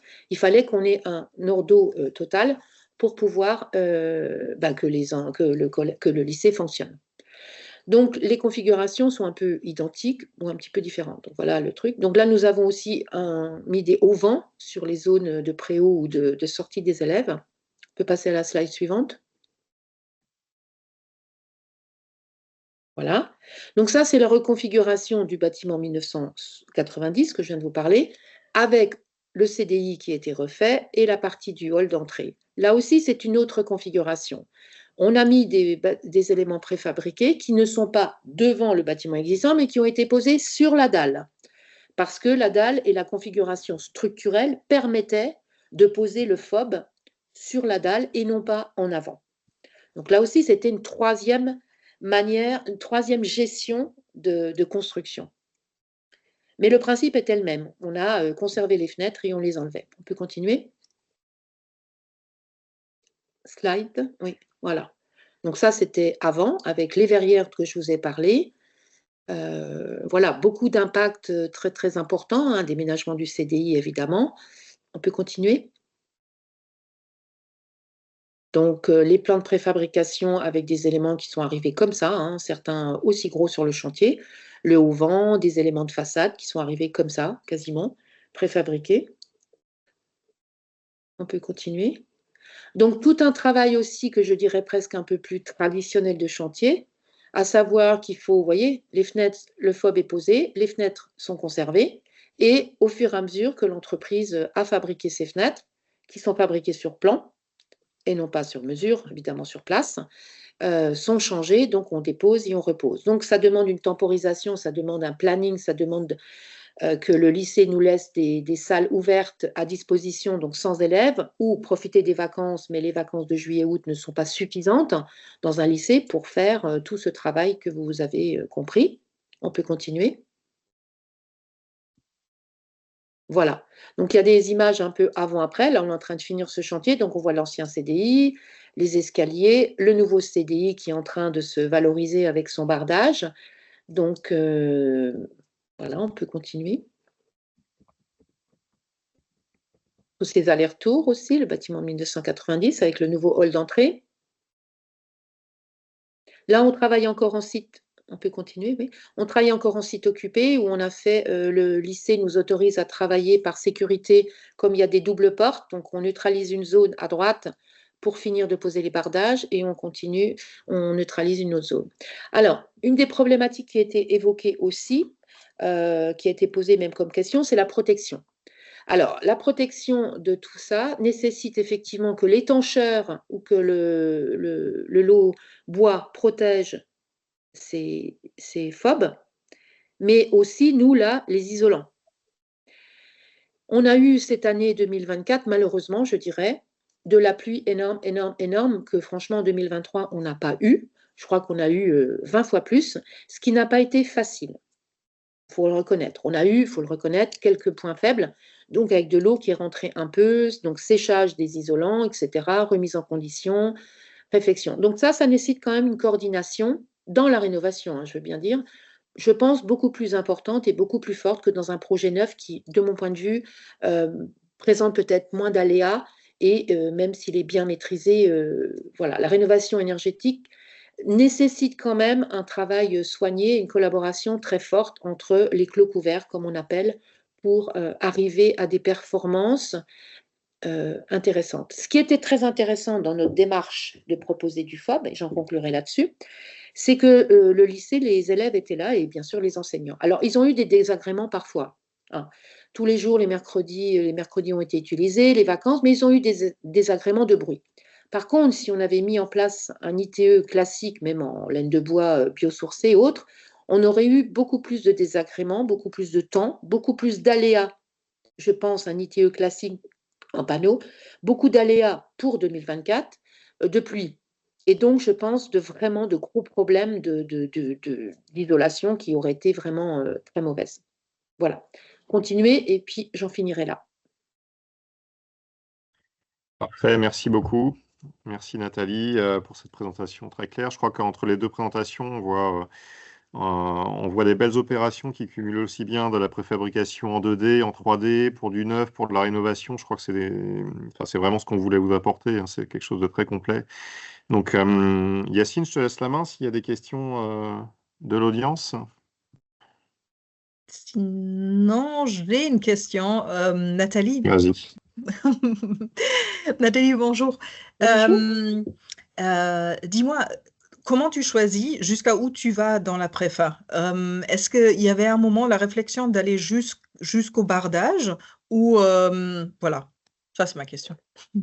Donc, le bardage étant assez lourd, en éternite, c'est assez lourd. Donc ça a été assez vite évoqué de ne pas le mettre dans la préfabrication. Par contre, il était prévu dans le DCE ou même avant de négocier les marchés que les fenêtres qu'on aurait bien aimé en bois soient posées chez Girold, enfin chez le charpentier qui est donc Girold. Par contre, il s'est révélé plusieurs soucis. C'est qu'il fallait que l'entreprise fournisse les châssis, les dépose chez Girold. Tout ça, on a trouvé que c'était peut-être trop complexe et qu'il y avait des risques. On ne connaissait pas les entreprises. Il faut savoir que cet appel d'offres s'est passé aussi l'année dernière en mai-juin, avril-mai. Et on a eu très peu d'offres. Très peu d'offres, pourquoi? Beaucoup de projets avaient été en retard par le Covid. Beaucoup d'entreprises avaient des problématiques financières ou autres, je ne sais pas. Beaucoup de projets en retard, donc beaucoup de retard. Et ensuite, les appels d'offres en mai-juin, ça marche jamais en marché public. Donc, on les a tout le temps, voilà. Donc, on a eu 1 ou 2 entreprises pour nos lots, et on a dit Gott sei Dank, hein, en alsacien, heureusement. Mais certains avaient tellement de boulot qu'ils nous ont dit ouais, moi je veux bien faire votre chantier, mais je commencerai à Noël. Ah, on a dit mais ça, c'est pas possible, quoi. Donc, c'est vrai qu'il faut du temps. Il faut du temps pour les études. Les bâtiments, vous avez vu, sont très différents. Le bardage est faisable, mais peut-être un autre projet moins complexe. On aurait peut-être pu faire le bardage pour le CDI, parce que là, on est en FOB, plus de classique que je pose, voilà, mais bon, c'était un lot à part. Je pense qu'en entreprise générale, des fois, je me dis, alors, j'ai rien contre les entreprises séparées, j'ai rien contre les entreprises générales, je travaille des fois avec eux, les entreprises générales.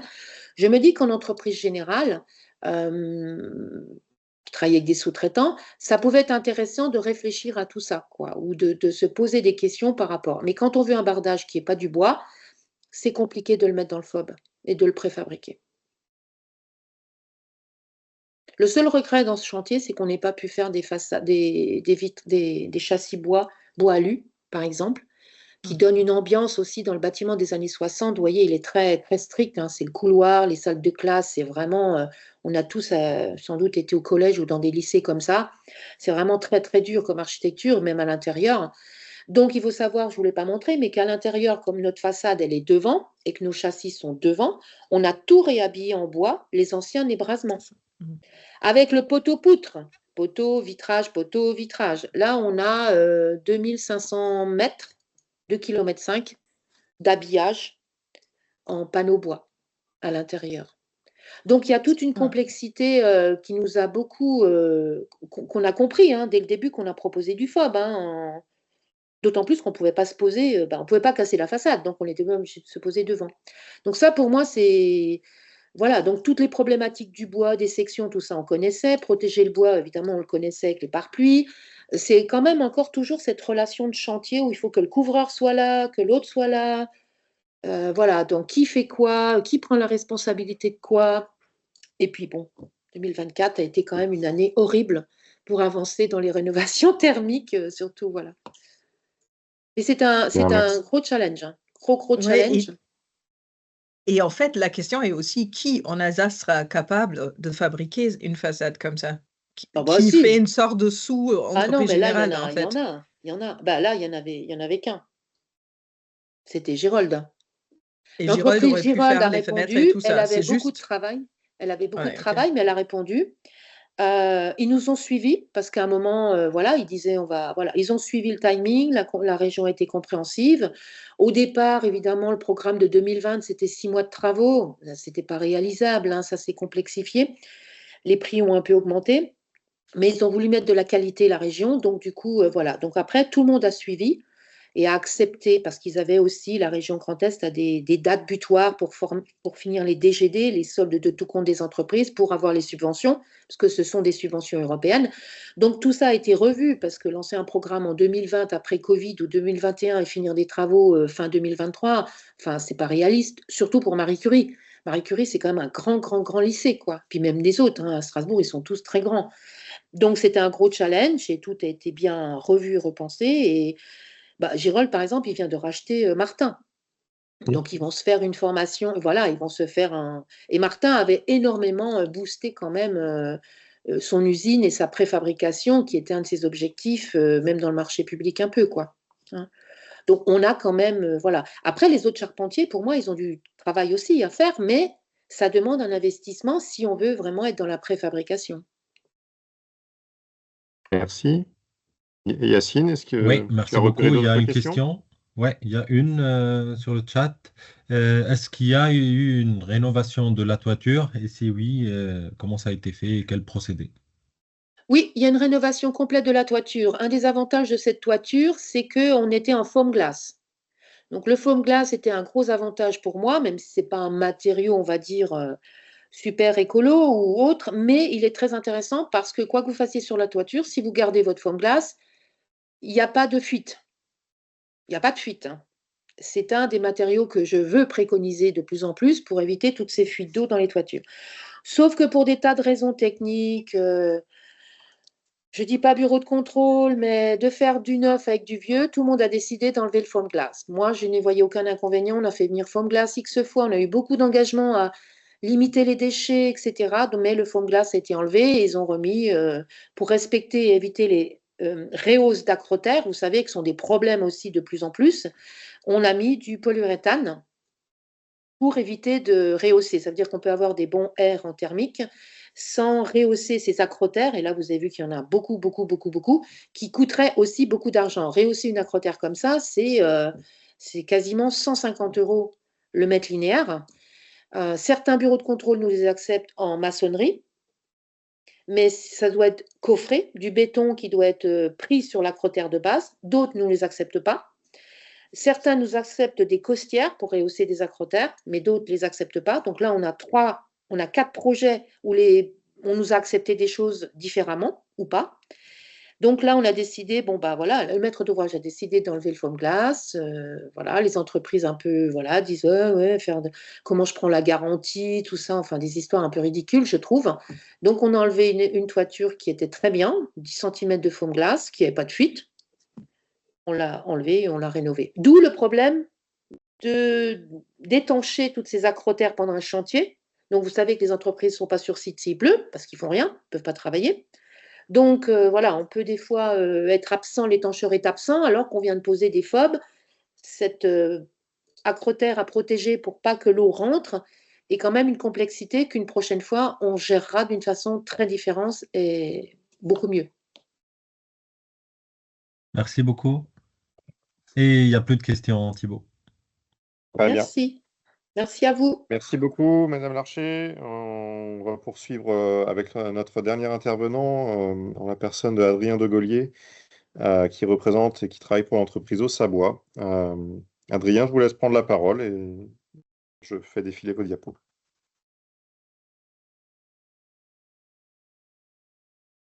Est-ce qu'Adrien est toujours présent? Il faudrait activer votre micro si vous êtes là. Et voilà, c'est tout bon. Voilà, merci. Bonjour à toutes et à tous. Je remercie les 2 intervenants précédents qui ont mis en avant la préfa. Donc Adrien de Gaulier, Société Ossabois.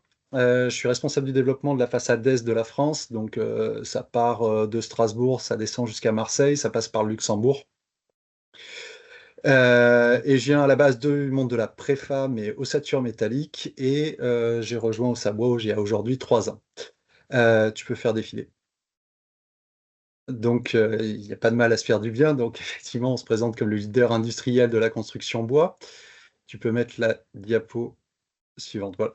Donc, Ossabois, c'est une structure qui a une 40aine d'années, qui appartient au groupe GA Smart Building, un promoteur toulousain qui était déjà dans le monde de la préfabrication parce qu'il possède 3 usines de préfabéton à Toulouse, Colmar et une autre en Normandie, et qui a souhaité orienter son choix sur la décarbonation de ses constructions. Ossabois, en tant que tel, représente 38 millions d'euros de chiffre d'affaires, c'est 180 collaborateurs, une capacité de production de 250 000 m² de murs planchers par an, et donc 3 sites de production, 2 qui sont dans la Loire, Noiretable et Balbigny, à côté de Saint-Étienne, et un autre qui est dans les Vosges, c'est l'usine de Le Syndicat, à côté de Gérardmer, où c'est un clos couvert de 15 000 m², où on fait de la production et 2D et modulaire. On est présent sur plusieurs secteurs d'activité. Donc, l'ADN Ossabois, c'était plutôt le logement collectif, maison en bande, logement collectif. Mais de plus en plus, on se diversifie sur d'autres secteurs d'activité qui peuvent être aussi bien les bâtiments tertiaires. On a livré au mois d'août le siège social des Cognac NC à Cognac. Éducation, on a plusieurs ouvrages livrés en France, Marignane, un collège à Saint-Priest, à côté de Lyon.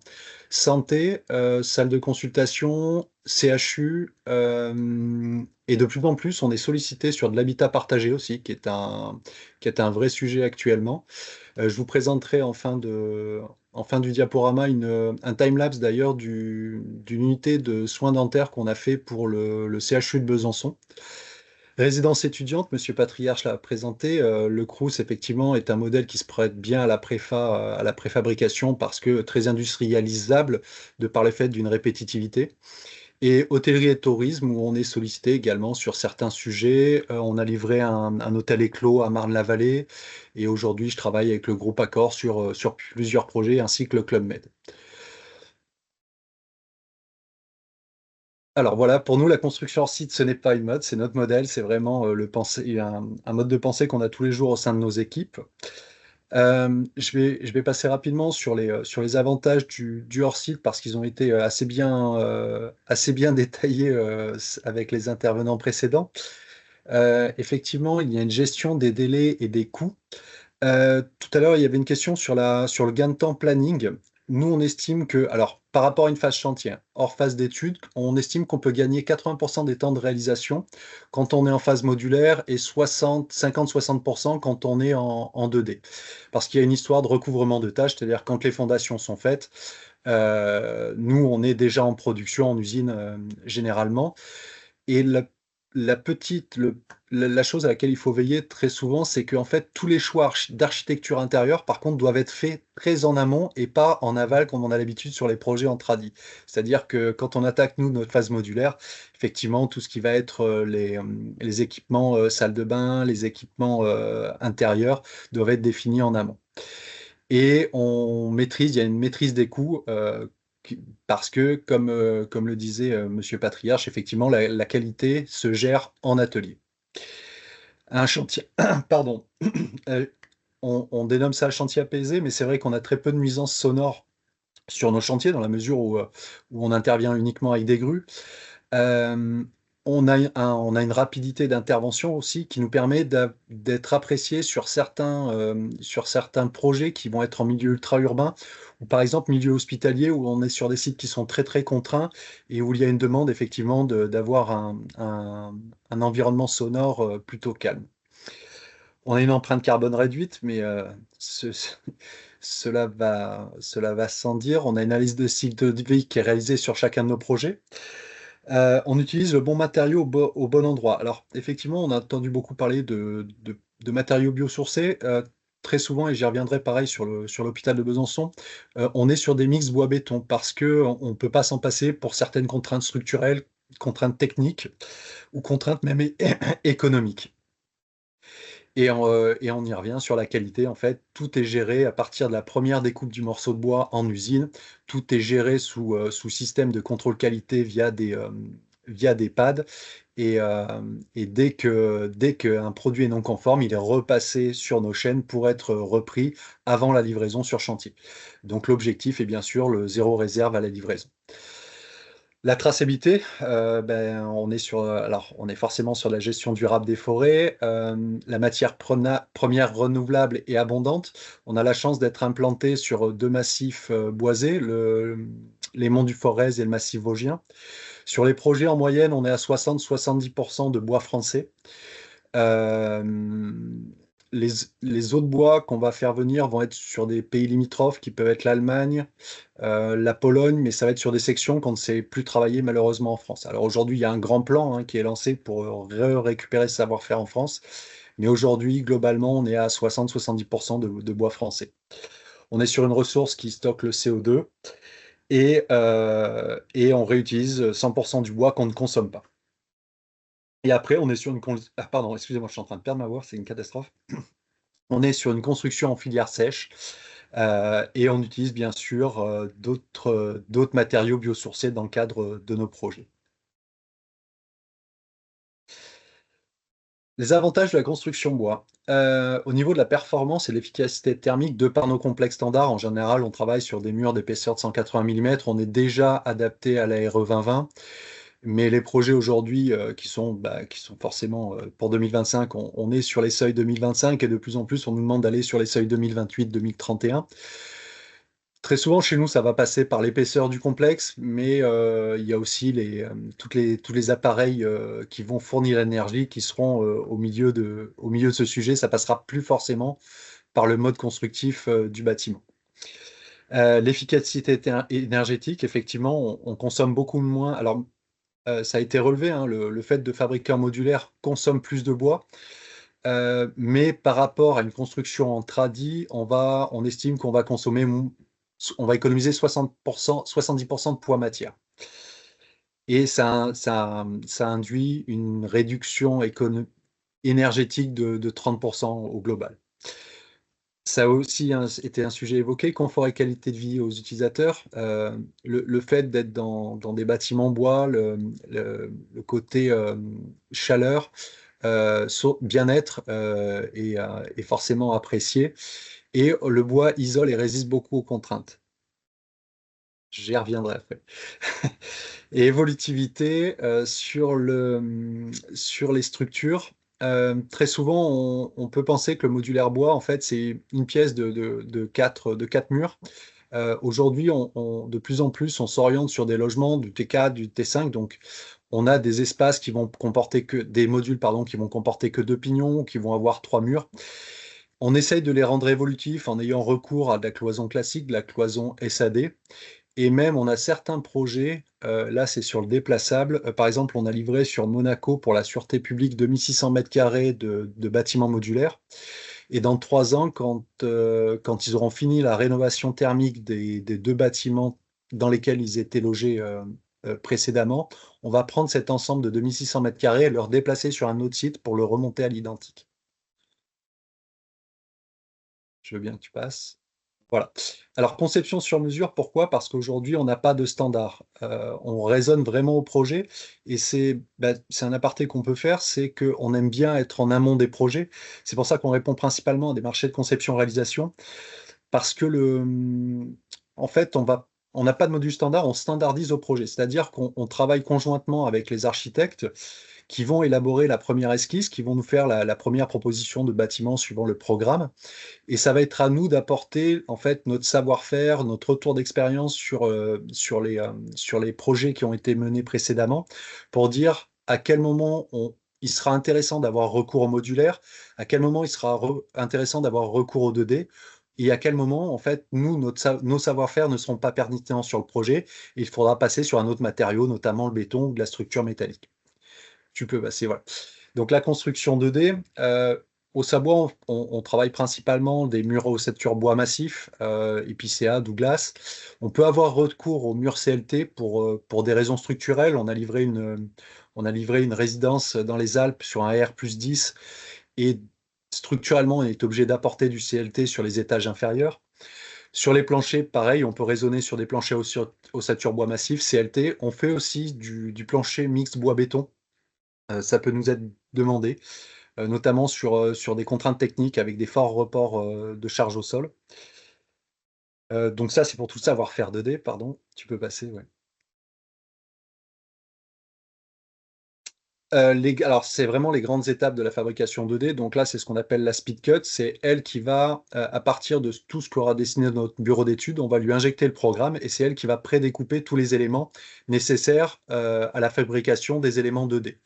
Donc après, on passe à ce qu'on appelle le cadrage, qui peut être ou manuel ou automatique, où en fait nos opérateurs vont venir assembler les différentes parties bois pour concevoir les murs ou planchers. Alors là, on voit très bien, on est sur un plancher solivé. Ensuite, on intègre les isolants. Isolants, petit aparté aussi, aujourd'hui, on fonctionne à 100% soit laine de roche, soit laine de bois. On voit aujourd'hui apparaître des isolants. Il y a un ATEX qui est sorti sur de la paille hachée à injecter dans les murs. Donc, on est en train de raisonner pour essayer de pouvoir intégrer ça dans nos process. On voit aussi apparaître de la laine de coton et également de l'herbe carrément à injecter dans les murs. Donc, aujourd'hui, on voit pas mal d'isolants qui sont en train d'apparaître avec de bons airs, mais très clairement, aujourd'hui, 100% de nos projets sont menés sur de la laine de roche ou laine de bois. Et comme il a été dit précédemment sur le projet de rénovation du collège, du lycée, je ne me rappelle plus, effectivement, on peut intégrer en usine et les menuiseries et le bardage. Ça dépendra, ça a été bien expliqué suivant les contraintes techniques chantier. Quelques exemples de réalisation. Alors là, c'est un exemple de réalisation en neuf, c'est des murs et façades à ossature bois pour 11 000 m² avec un peu de charpente. C'est pour 53 logements collectifs R+2. C'est une livraison qui aura lieu dans le 77 fin 2024. Donc là, on est en cours de production. Je te laisse passer à la diapo suivante. Là, c'est les bureaux pour Pacifica qui est la filiale assurance du groupe Crédit Agricole. Alors, c'est une structure qui est en dessous de notre granulométrie à laquelle on a l'habitude de répondre. En général, nos granulométries se situent plutôt à 4000 m² de façade ossature bois. Si on a répondu à ces projets, en fait, c'est qu'on a dupliqué ce modèle-là via un contrat cadre. Et là, c'était un concept mur ossature bois et plancher CLT. Et le bardage bois était posé en usine. Si tu peux juste revenir, en fait. Pour le coup, le bardage bois était posé en usine et le rez-de-chaussée a été posé sur chantier. Le suivant. Donc ça, pareil, c'est dans 77, c'est des logements collectifs, charpente fermette, menuiserie extérieure, bois triple vitrage. Livraison août 2022, alors je crois qu'il y avait une visite qui avait été organisée, peut-être vous avez eu l'occasion de le visiter, c'était via Livings.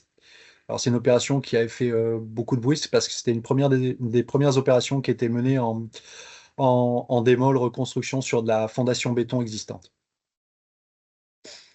Et ensuite, on a deux exemples dans le cadre de rénovation. Alors non, pardon, ça c'est Stellantis, c'est un ensemble tertiaire qui a été pris par GA. GA, le groupe auquel on appartient, c'est le centre de recherche Stellantis à Poissy. Un projet à 150 millions d'euros. Et là, on a livré tout ce qui était façade ossature bois et également, très souvent, on est consulté pour les modules sanitaires sur de la grande répétitivité qu'on peut industrialiser parce qu'on est sur une qualité uniforme et surtout, on n'a pas des 12 corps de métier à gérer sur chantier. Donc, on a mené ces deux opérations là sur ce site. Alors, pour notre partie, c'est livré, c'est en cours de finition et la livraison est prévue pour fin 2024 et début 2025. Ça, c'est dans le cadre d'Energy Sprong. C'est une opération qui a été menée par Sarta Habitat. C'était la pose de façade ossature bois, donc 14 000 m², qui intégrait et bardage et menuiserie. Alors, vous voyez que les façades béton ont été déposées, donc on vient se reposer sur les dalles béton. Et l'intérêt vraiment pour le maître d'ouvrage, ça a été qu'on a pu intervenir en site occupé, donc ils ont fait un effet de rotation sur les logements qui étaient vacants et ça a permis effectivement d'avoir un chantier avec beaucoup moins de nuisances que sur de l'ITE classique. Et ensuite, voilà, ça c'est le quartier Bel Air, c'est à Saint-Priest. La particularité de cette rénovation, donc vous voyez là, c'est un peu différent, on vient s'appliquer sur la façade existante. Et la petite particularité, on est sur un bardage copanel, donc là ça a aussi été bardé en usine. Et la petite particularité, et qui a été techniquement à travailler beaucoup en BE, c'est qu'on a repris les menuiseries existantes. Les menuiseries existantes ayant été changées 2 ans auparavant, ils nous ont demandé de faire de la façade qui venait reprendre parfaitement les menuiseries et les embrasures ont été refaites après. Et ensuite, donc sur la construction modulaire, donc on passe sur l'assemblage de nos planchers plafonds.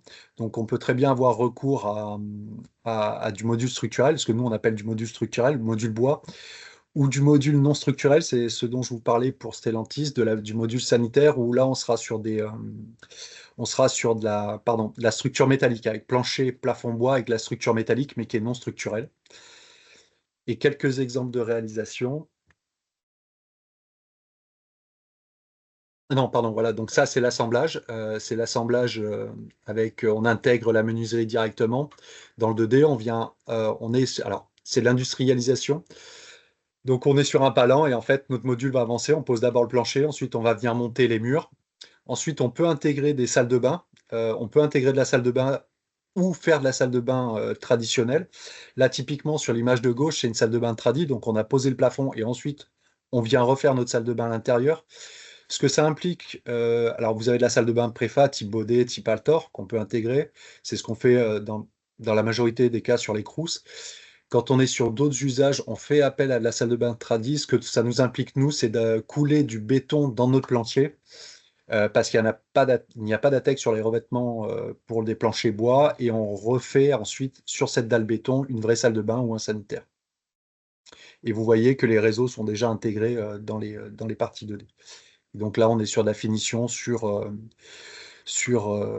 sanitaire, à savoir, et ça a été précisé qu'en fait, on est en continu, hein, on n'est pas soumis aux aléas climatiques, et que tous les corps d'État sont intégrés à l'usine, c'est-à-dire que ce sont nos salariés. Il n'y a pas de sous-traitants, ce qui permet d'avoir une flexibilité suivant nos productions. Comme on n'est pas sur du standard, qu'à chaque fois un projet se redessine, on a la chance d'avoir des salariés en fait qui savent faire plusieurs corps de métier, ce qui nous permet d'être assez malléable sur notre production. Voilà, et ensuite on va venir, par exemple, là, on était sur du logement d'urgence pour la sédentarisation des gens du voyage. Donc là, on est sur ce qu'on appelle du monomodule. Sur celui de gauche, vous voyez, on vient faire le bardage. Alors on le finit pas jusqu'en bas parce qu'il est repris sur chantier il est repris sur chantier, oui, pour être aux bonnes longueurs. Et là, il est prêt à habiter, c'est-à-dire qu'on a même fait l'étanchéité en usine, et c'est l'étanchéité sur un petit bac acier.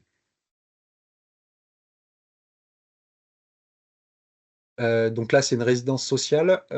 C'est un peu dans la typologie Crous. Alors, pour revenir sur ce que disait Monsieur Patriarche, je crois que c'était sur Strasbourg, où ils avaient livré des modules de 15 mètres de long intégrant le plancher. Nous, on ne fonctionne pas tout à fait comme ça. En fait, on fait des modules et on fait un plancher CLT, une coursive en CLT, qui va nous permettre de venir reprendre. En fait, vous avez le complexe, vous avez les deux complexes, les complexes modulaires qui s'empilent, des planchers CLT, et comment dire, nos réseaux sortent au niveau soit plafond, soit plancher, et on va venir les reprendre sur le CLT en sous-face du CLT en plénum technique. C'est deux modes constructifs un peu différents. Je te laisse passer. On fait également, donc ça c'est un projet qu'on avait mené avec Bouygues. C'était pour l'extension d'un pôle de consultation à Villefranche. On avait des modules alors finis en usine, mais on peut aussi également faire ce qu'on appelle du macrolo, c'est-à-dire suivant le cahier des charges, suivant les limites de prestation, livrer un module qui restera à finir par le G. Ce que j'ai pas précisé, c'est qu'Ausabois n'est pas mandataire sur les projets. On est à 100% soit co-traitant, soit sous-traitant sur les marchés de conception et réalisation. Et Village en Ville, alors ça, c'est un partenariat qu'on a développé sur l'habitat partagé, justement. C'est des logements. Chaque maison que vous voyez comprend 3 chambres pour personnes âgées et une chambre pour un personnel soignant. Et alors, c'est des petites superficies. C'est un contrat cadre qu'on a passé avec le maître d'ouvrage qui s'appelle Monseigneur. Là, on a passé un contrat cadre pour la livraison de 40 opérations jusqu'à fin 2025. Et là, il y a un mixte 3D, 2D, c'est-à-dire que tout ce qui est module, c'est pour les chambres, et tout ce qui est mur 2D, c'est pour les habitats, pardon, pour les espaces communs. C'est aussi une des forces d'Ausabois, c'est de pouvoir maîtriser ces deux savoir-faire et de pouvoir architecturer les projets et d'être aussi pertinent économiquement sur certains points. Et après, donc, j'ai entendu aussi une question sur ce sujet. Donc, bien sûr, on fait alors, on stocke sur site. On a de grandes capacités de stockage. Quand on est en phase modulaire, on estime qu'il faut qu'on stocke 90% de notre production avant d'organiser la livraison. Et on va produire les 20% restants pendant la livraison sur chantier afin d'avoir un flux continu. Ensuite, on fait le grutage. Et je vais te laisser passer à la diapo d'après. Voilà, et ensuite, on vient assembler nos modules, on les empile hein, comme du Lego, et on va venir faire ce qu'on appelle, la première chose qu'on va faire, c'est venir faire le couturage extérieur. Le couturage extérieur, ça correspond à gérer le pont thermique, donc on vient remettre, on vient remettre de l'isolant entre deux modules, et on vient couturer le pare-pluie pour mettre tout de suite hors d'air, hors eau. Et ensuite, on reprend en intérieur tout ce qui est intérieur. Sur la partie de gauche, c'est excusez-moi.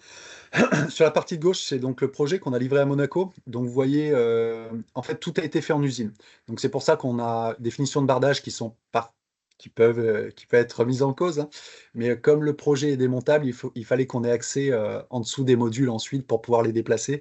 C'est ce qui explique ces grands bandeaux. C'est un projet qui a été livré, qui a été signé en janvier 2023 et livré en août 2023. Remise des clés en août 2023. Et le support est assez particulier. On était posé sur une arche en CLT. Et la partie de droite, c'est pour que vous voyez bien la finition intérieure. Alors là, on était sur la livraison dans les Alpes d'une résidence. Alors, il y a beaucoup de bois, hein, c'était la volonté du maître d'ouvrage. Après, on peut faire d'autres finitions, faire Macel, MFP, tout type de finition. Mais sur ce projet-là, on avait tout intégré, c'est-à-dire que la cuisine était intégrée, même la literie était intégrée. Donc, on peut pousser jusqu'au bout le raisonnement du fini hors site. Et je te laisse passer la diapo, si ça veut bien. C'est la dernière, normalement. Ouais, alors, il y en avait une autre, voilà, on revient juste avant. Donc là, c'est notre savoir-faire à l'échelle d'un projet. Typiquement, on est sur un collège et vous aviez une partie qui était gymnase, vestiaire, où on était obligé de passer en structure 2D. On la voit bien, elle est en bas de la photo. Donc là, on était sur du CLT, de la façade ossature, enfin pas de la façade, du mur ossature bois parce que porteur. Et sur la partie de gauche, vous aviez tout l'ensemble salle de classe. Et chaque salle de classe était composée de 3 modules. Vous aviez de 3 modules, c'est-à-dire un module avec 3 faces, avec au milieu un module avec les pignons et un autre module à 3 faces. On était toujours sur notre même principe constructif avec le CLT comme coursive. On parlait tout à l'heure du phonique. Le phonique entre étages est géré par le fait qu'on ait un complexe plancher et plafond, et en plus on vient mettre un résilient acoustique entre chaque module. Le vrai sujet à traiter, c'est vraiment ces coursives CLT où il faut mettre un bon revêtement phonique pour éviter l'effet vibratoire. Et en dernière phase, et je vais reprendre la main, je voulais vous diffuser le timelapse du centre de soins dentaires qu'on a fait à Besançon. Et je ne vais pas l'avoir, bien sûr. Alors, attendez. Hop, il faut que je ferme pause roue. Après, je peux répondre à des questions en même temps, si besoin.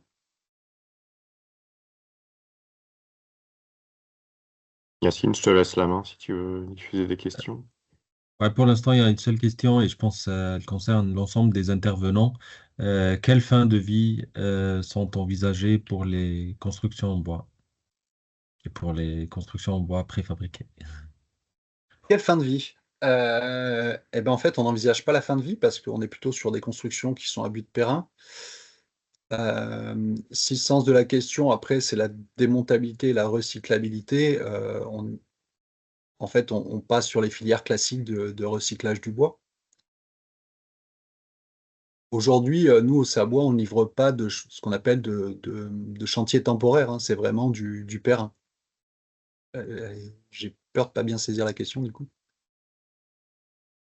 Si je peux me permettre de rebondir, en fait, je suis d'accord que pour nous, par exemple, les 2 projets que je vous ai montrés, l'ARES, c'est des projets de durabilité, mais qu'on pense, enfin, je veux dire, les architectes pensent cette architecture durable et pérenne, voire peut-être aménageable, à rénover. Mais dans la thermique, on est déjà, par exemple, 2010, la politique en Alsace, les projets de la ville de Strasbourg, des collèges, c'était vraiment déjà au-dessus de la RT 2012, qui est encore des fois d'actualité dernièrement. Donc, on est au-dessus de tout. On est en BBC, par le photovoltaïque ou l'autonomie énergétique, mais la cité de l'ARES avec les logements, ils ont toute une démarche, eux, philosophique, d'avoir déjà du photovoltaïque.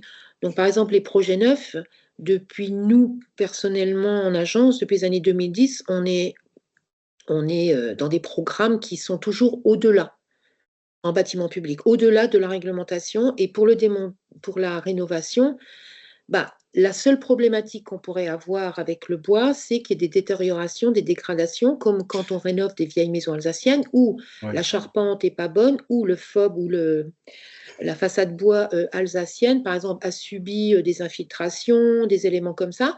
Et pour avoir rénové une école à Goxwiller, où on s'est rendu compte, en démontant le placo, qui était un logement, en fait, que tout était pourri à certains endroits, on a pris les bois, on les a changés.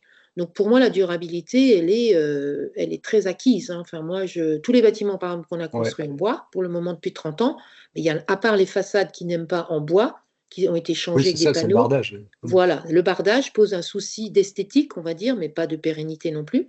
Voilà. Et pour la reconstruction, la rénovation énergétique, ce que vous disiez tout à l'heure était très intéressant parce que c'est plutôt dans des bâtiments neufs. Donc, si on avait été plus loin pour le lycée Marie Curie dans la rénovation, on ne s'est pas occupé de l'intérieur. Je pense que moi, je vois ce bâtiment, pareil, hein, je veux dire, dans 60 ans. Alors, je ne serai plus là, mais dans 60 ans, je le vois, enfin, pareil. Et si je devais le rénover, ben, je devrais déposer le bardage, remettre des isolants parce qu'il n'y en a peut-être pas assez encore dans 60 ans, comme ce qu'on fait avec les bâtiments qu'on rénove, quoi. On rénove des bâtiments des années 60, donc ça fait 60 ans. Voilà, donc là, je peux déposer mon bardage et remettre une couche finalement, parce que j'ai pas de point de rosée, j'ai rien, puisque je suis dans un complexe parfait, quoi. Voilà. Donc, et le démontage, l'avantage du bois, alors là, c'est un avantage qu'il faut quand même citer, c'est que vous n'avez pas de mousse de polyuréthane qui bouche les trous. Le charpentier, ça, c'est pas sa philosophie. Vous avez que des clous, des vis, des éléments. Donc, s'il y en a un qui est rouillé, voilà. Comparé à la déconstruction d'un bâtiment béton par pain ou brique, qui est bourré de petites mousses de polyuréthane, coupe-feu, de machin, de trucs qui cachent les trous. Le bois, enfin, le recyclage, il est superbe, quoi. Ouais, Très Merci. performant et très, très, très intelligent même, parce que le charpentier, vous voyez pas un charpentier avec une mousse de polyuréthane dans son sac, quoi. Non, et le vrai sujet, effectivement, c'est en fait, c'est de préserver l'ouvrage bois de l'humidité. Nous, c'est la seule chose où on peut avoir une problématique liée au bois. Mais quand on implante du bâtiment modulaire, par exemple, en fait, on est posé alors soit sur des radiers béton, soit sur des longrines béton, qu'on vient protéger l'humidité en posant des lisses et des cales polymères. Adrien, je te laisse peut-être diffuser le Ouais, timelapse et puis vous la on voyez peut du coup, ou terminer pas? par les questions. Oui, oui, là on le voit. Ouais. Merci. Ok, parfait. Donc c'est un projet, ça va me permet de parler de temporalité aussi. Donc c'est un programme qui a été lancé par le CHU de Besançon. La sortie du programme a été faite en janvier 2023. L'APS a été validée, enfin l'équipe a été choisie en mai 2023. Le début des fondations, c'est août 2023 et la livraison, c'était le 15 juin 2024.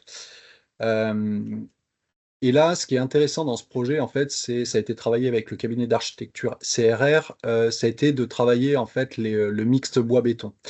Sur la partie droite, vous voyez bien qu'on est sur de l'ossature béton, enfin sur un poteau-poutre béton, parce qu'on est sur des grandes portées, c'est un hall d'accueil qui était difficile à réaliser hop là, ça allait trop vite, qui était difficile à réaliser en bois.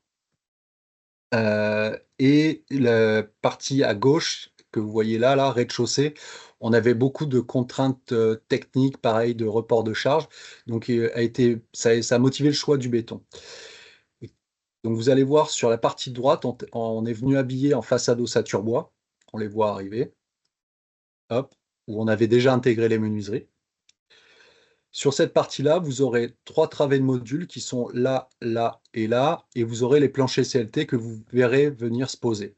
Et on a les cages d'ascenseur et cages d'escalier qui vont nous permettre d'assurer le contreventement du bâtiment. Alors, l'avantage de ce chantier, c'est qu'il aurait pris beaucoup plus de 13 mois parce que ça a été bien précisé qu'on a subi pas mal d'intempéries. Et on a eu un retard de livraison par rapport au planning initial, et je pense que ça a été limité. On a eu un retard de 15 jours par rapport au planning initial. Si on n'avait pas eu recours à la préfa, ça aurait été beaucoup plus problématique, notamment pour le maître d'ouvrage, car en fait, ce qui a réellement motivé le passage en modulaire bois et à la préfabrication, c'est la gestion du planning, parce que si l'ouvrage n'avait pas été livré pour une ouverture à septembre 2024, ça ne nous permettait pas de bénéficier d'un plan de financement qui était, et de subventions qui étaient données par l'État. Et en fait, on a pu axer en fait toute notre philosophie sur la préfa de par ce fait de gestion du du planning, pardon. Donc, je pense que c'est quelque chose d'assez record, hein. Et en plus, on était sur des modules. Alors, très souvent, on entend parler de modulaire bois dans le logement. Moi, je suis assez content de ce projet parce que on a prouvé que par le modulaire bois, on pouvait aussi accéder à la technique. Il faut savoir que c'est des modules qui sont liés, qui sont dédiés à des soins dentaires. Qui dit soins dentaires dit radiologie, ce qui nous a imposé de plomber les murs, les parois de tous les modules, de plomber les planchers, de plomber les plafonds, de mettre des renforts pour les fixations des cialytiques, vous savez, ces lumières qu'on vous met dans la tête quand vous êtes en soins dentaires, et également de passer tous les câbles d'alimentation réseau en plancher pour venir alimenter les fauteuils dentaires. Donc c'est quelque chose qui devrait se répéter car c'est un grand plan, mais c'est pour vous montrer aussi que le modulaire bois peut aussi avoir des applications techniques et dans des contraintes planning très restreintes. D'ailleurs, pour ceux que ça intéressera, je pense qu'il y aura une visite qui sera organisée sur cet ouvrage parce qu'il est assez exemplaire, et assez novateur. Ouais, merci beaucoup. Ouais. Yacine, je te relaisse la main s'il y a une Oui, question. merci. Une question par rapport au fait que le bois n'est plus visible, soit à cause des contraintes réglementaires ou financières, soit par souhait des clients. Est-ce que vous avez des retours par rapport à ça et des solutions? Alors nous, sur le module, sur les modules, on a très peu de bois qui reste apparent. Le bois qui restera apparent, ça restera du bois d'habillage parce que pour respecter les contraintes de feu, on vient habiller très souvent en fer nacelle. Donc d'ailleurs, c'était pour revenir sur Besançon, il était limite déçu qu'il n'y ait pas de bois apparent. Mais en fait, par les contraintes de feu, on était obligé de cacher tout le bois dans le module. Et pareil, quand on est en coursive, quand le module donne sur coursive, et j'ai entendu parler tout à l'heure, on a un effet de pianotage. Donc on pose pas un placo ou un fermacelle en coursive, il y a encore un rail placo qui est posé devant les modules. Merci. Euh, Madame Larcher, des retours par rapport à ces points? Alors, si je peux rebondir, effectivement, je pense qu'effectivement, dans cette considération de préfabrication en 3D avec du logement ou des choses, on a, et nous, dans nos bâtiments publics, on a toujours cette problématique de la charpente bois, des éléments bois qui doivent être classés M3 à l'époque, M2, M1, M0, et qu'on n'arrive pas à maintenir. Et comme je vous l'ai dit, même certains maîtres d'ouvrage ne veulent plus de vêtures bois en extérieur, mais des vêtures en zinc. Donc, l'Arès, c'est un exemple où on ne voit plus de bois. Voilà, c'est un matériau performant qui donne une valorisation des espaces, hein, c'est clair. Et donc, on a un souci avec ça, c'est-à-dire que le bois, si on ne le voit pas, on ne sait pas que le bâtiment est en bois, pas en Plarès, on ne le sait pas. Et il n'est pas valorisé pour l'usage, la qualité de vie, les espaces, l'intérieur, enfin, cette relation qu'on peut avoir du bois avec la manière d'habiter, que ce soit du logement ou autre. Et ça, c'est un problème qu'on a du mal à solutionner. Et nous, notre regret toujours, c'est de devoir mettre de la construction bois, mais de l'habiller en placo, quoi. Ça nous fend le cœur, quoi, hein, c'est vraiment. Mais on n'a pas trop le choix. Il faut que cette philosophie et ces normes, elles évoluent. Alors, on a déjà fait évoluer le matériau biosourcé isolant, mais ce n'est pas gagné. La laine de bois en isolant, on nous demande, tous les bureaux de contrôle nous demandent, par exemple, le FOB qui était habillé de 20 cm de laine de bois, on nous a demandé en début de chantier de mettre 4 cm de laine de roche. Donc, on a enlevé 4 cm et on a remis 4 cm de laine de roche pour le feu, parce qu'il n'y a encore pas assez de projets qui sont sous avis technique, et donc là, on n'y arrive pas. Donc, on ne peut pas encore mettre de matériaux biosourcés, de laisser le bois apparent, parce qu'il n'est pas forcément stable au feu une demi-heure ou autre, il faut faire des calculs, donc on n'est plus dans une rationalité de structure, mais on deviendrait surdimensionner des éléments pour qu'ils soient stables au feu, et voilà. C'est un peu compliqué. C'est un peu compliqué et parfois c'est vrai qu'on est un peu déçu de pas voir du bois dans la vie finale du bâtiment. Et, pour rebondir, hein, aujourd'hui, j'ai même l'impression qu'il y a certaines orientations qui, j'espère qu'elles n'arriveront pas au bout, mais qui rendent encore la construction en bois encore plus difficile par rapport aux normes feu. C'est-à-dire que nous, sur un module, on a des ossatures en bois massif qui sont masquées par le fermacell. Mais aujourd'hui, la tendance voudrait que carrément, ils nous demandent d'encapsuler ces ossatures bois massif pour qu'elles ne soient même plus atteignables par le feu, même si passait le fermacell qu'on met devant. Donc ça serait Alors, carrément encapsuler ouais. chaque morceau de bois. Alors, je pense que ça va rejoindre l'idée des détecteurs de fumée ou des détecteurs de feu qu'on avait dans certains plénums importants de certains bâtiments. Parce que ça existe encore. Vous avez dans des plénums de vieux bâtiments des détecteurs de fumée ou des détecteurs de feu. Donc oui, mais je pense que cet usage des autres matériaux que ce matériau bois ou tous les éléments un peu biosourcés, enfin moi personnellement, en tant qu'architecte engagé dans la construction bois, je ne trouve pas ça normal. Je ne vois pas pourquoi. Enfin moi, si je faisais ma maison, bien sûr, je fais ce que je veux. Mais je ne trouve pas normal qu'on utilise du plâtre qui vient qu'on utilise des éléments et qu'on n'arrive pas à trouver des solutions. Franchement, je pense qu'il y a des freins. Alors, ils sont de tout le monde, hein. Ils sont d'une part, mais on sait tous que le pompier, de toute façon, il préfère aller dans un bâtiment en bois que dans un bâtiment en métal. Les casernes de pompiers en Alsace qui ont été construites, il y en a eu quelques-unes qui étaient en béton et en bois. Le pompier, c'était une alerte, c'était une volonté de la région de dire on va construire bois et les pompiers, on va voir qu'ils aiment bien le bois. Mais oui, parce qu'ils savent maîtriser. Et puis les normes sismiques, elles ont augmenté. Donc déjà, avant, on pouvait faire des bâtiments avec des poteaux basiques, on veut dire de 15 cm. Maintenant, en dessous de 20, j'ai rien. Comme je dis, mais revois ton calcul. Je ne vais pas mettre du métal pour avoir un poteau de 15 alors que tu me proposes du 20 en bois. Mais pourquoi déjà on a même changé? On a des ossatures, nous, qui sont augmentées. Et oui, c'est le sismique. Ouais, mais je ne sais pas si c'est que le sismique. Je sais pas, il y a une... Je vous rejoins. Hein, Katharina, un petit complément? Pardon. J'ai une question, surtout, vous avez testé les sprinklers, c'est faisable ou pas du tout? Utilisable? Comme dans d'autres pays, hein. Tous les autres pays arrivent vers du bois apparent avec des sprinklers. Oui, en Qu'est-ce qui nous Autriche, c'est freine comme ça. ailleurs? Ouais. Ici, pardon. En Autriche, c'est comme ça. Dietrich Untertrefaller, tout leur collège, même celui qui vrai. est fait à Paris, ils ont mis des sprinklers partout. Et nous, à Paris, tu dis? Oui, nous, on passe Ah pas. bah alors c'est possible. Nous, oui, Bon. mais c'est possible, mais il faut que tu mettes le sprinkler. Et le sprinkler, ça coûte, si tu mets ça en option, ça coûte, à mon avis, sur un collège comme ils ont fait dans le Vorarlberg, et tous ceux qui font d'ailleurs, toutes les écoles sont avec des sprinklers. Sinon, ils ne pourraient pas mettre les bardages. Bois, c'est du contreplaqué tout bête, hein, c'est du pain, 3 plis, 4 plis. Il est pas du tout avec des colles spéciales, ni avec des produits inifuges contre le feu, hein, qui ne sont pas bons en plus pour l'air, hein, qualité de l'air. Donc nous, on doit jongler avec tout ça, qualité de l'air, bas carbone, RE 2020, donc déconstruction biosourcée. Et eux, ils ont mis des sprinklers.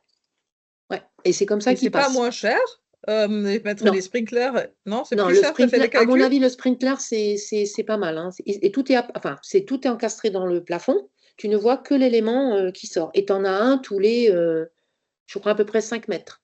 Donc, tu vois, c'est OK. toute une. Oui, Ouais, oui, je vois. oui, oui. Mais Mais c'est. c'est une histoire de sous et pas de réglementation ou d'assurance.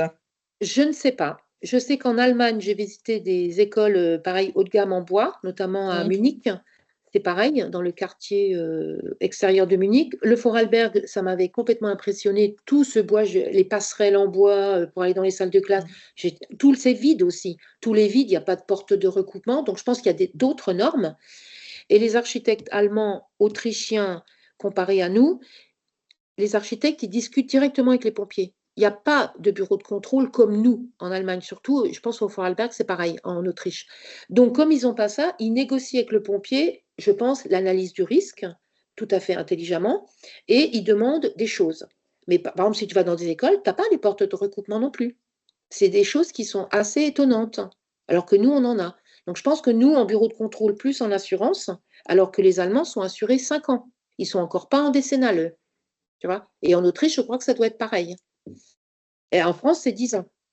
C'est pour ça que quand tu veux construire Dietrich Untertriffaler, par exemple, ils sont obligés, quand ils construisent en France, de mettre une succursale en France, parce que leur assurance et tout ça, ou d'avoir des partenariats, comme ils ont fait avec des architectes allemands, parce que c'est très différent. Mais il y a des sprinklers, c'est vrai. Je pense que ce serait une des possibilités, peut-être, monsieur Gaulier, d'expérimenter ou de proposer un jour pour voir où on va. Ouais, non, mais alors nous, on a l'avantage d'échanger, par exemple, sur le projet de Besançon, on avait échangé en amont avec les bureaux de contrôle. Moi, là où je me dis que ça passerait pas la solution Sprinklash, c'est sur tout ce qui est logement. C'est sur le tertiaire, pourquoi pas, sur les de écoles et tout l'ERP, ça? ouais, sur de l'ERP, pourquoi pas, mais sur du logement, je pense qu'au niveau assurantiel, ça passerait pas. En tout Si je cas, peux sur le sujet, rebondir, on il me semble que M. Lossacker, qui avait fait avec Toit Vosgien des très très beaux logements que j'ai visités, moi j'ai dit j'habite tout de suite dedans, c'est magnifique. Il avait son plafond CLT apparent, mais il avait une chape au-dessus, je pense, donc voilà. Et il avait des morceaux de bois, je pense que c'était des surfaces, on va dire, je sais pas, à 20% peut-être du logement ou 15% qu'il avait gardé avec des habillages en bois. Donc je pense qu'il avait dû négocier. Ouais, parce que le CLT, lui, a des propriétés coup-feu, hein, déjà. Oui, c'est la résidence les Héliades notamment, et même sur la résidence Jules Ferry, il y a encore le bois apparent en CLT. Hein. Mais Ouais, après, mais c'était aussi avant Après, ça a été livré il y a une dizaine d'années, hein, donc les choses ont mais évolué depuis aussi. le CLT peut être coupe-feu 30 ou 60 minutes. Ouais. sauf que Je vous ça propose, l'illamine, hein. je vous propose au vu de l'heure, et voilà, c'est un sujet aussi peut-être qui mériterait une conférence à part entière. L'incendie, pour info, on est toujours en attente des textes réglementaires à venir. Hein. On est encore un peu dans le flou, donc je rejoins tout à fait tout ce qui a été dit, mais bon, on n'a pas encore les conclusions définitives, donc on attend de voir ça. Yacine, tu veux reprendre la main juste rapidement par rapport aux événements que j'ai pas réussi à présenter tout à l'heure en raison du pépin informatique?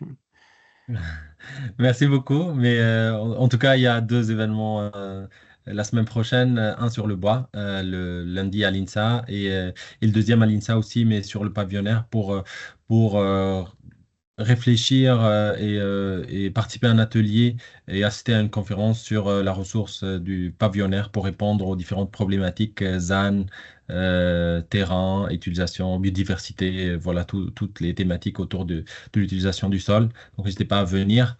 Et la prochaine visite aura lieu à Bouxwiller sur la thématique du réemploi de structures le 5 novembre. Vous pouvez trouver toutes les informations sur notre site et voilà, je vous mets le lien vers nos sites FIBA Grand Est et Envirobat Grand Est.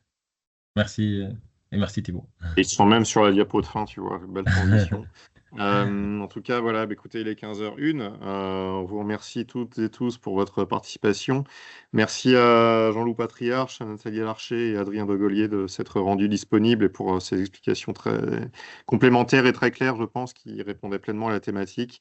En tout cas, voilà, on espère que ça vous a intéressé. Cette conférence sera disponible en replay sur nos sites respectifs, donc on vous tiendra informé, ainsi que les supports de présentation à confirmer par les intervenants, mais je pense qu'on pourra vous les diffuser si vous le souhaitez. Merci à toutes et tous. Rendez-vous dans les prochains événements qu'on a pu annoncer. Et puis d'ici là, on vous souhaite une très belle après-midi. À bientôt. Au revoir.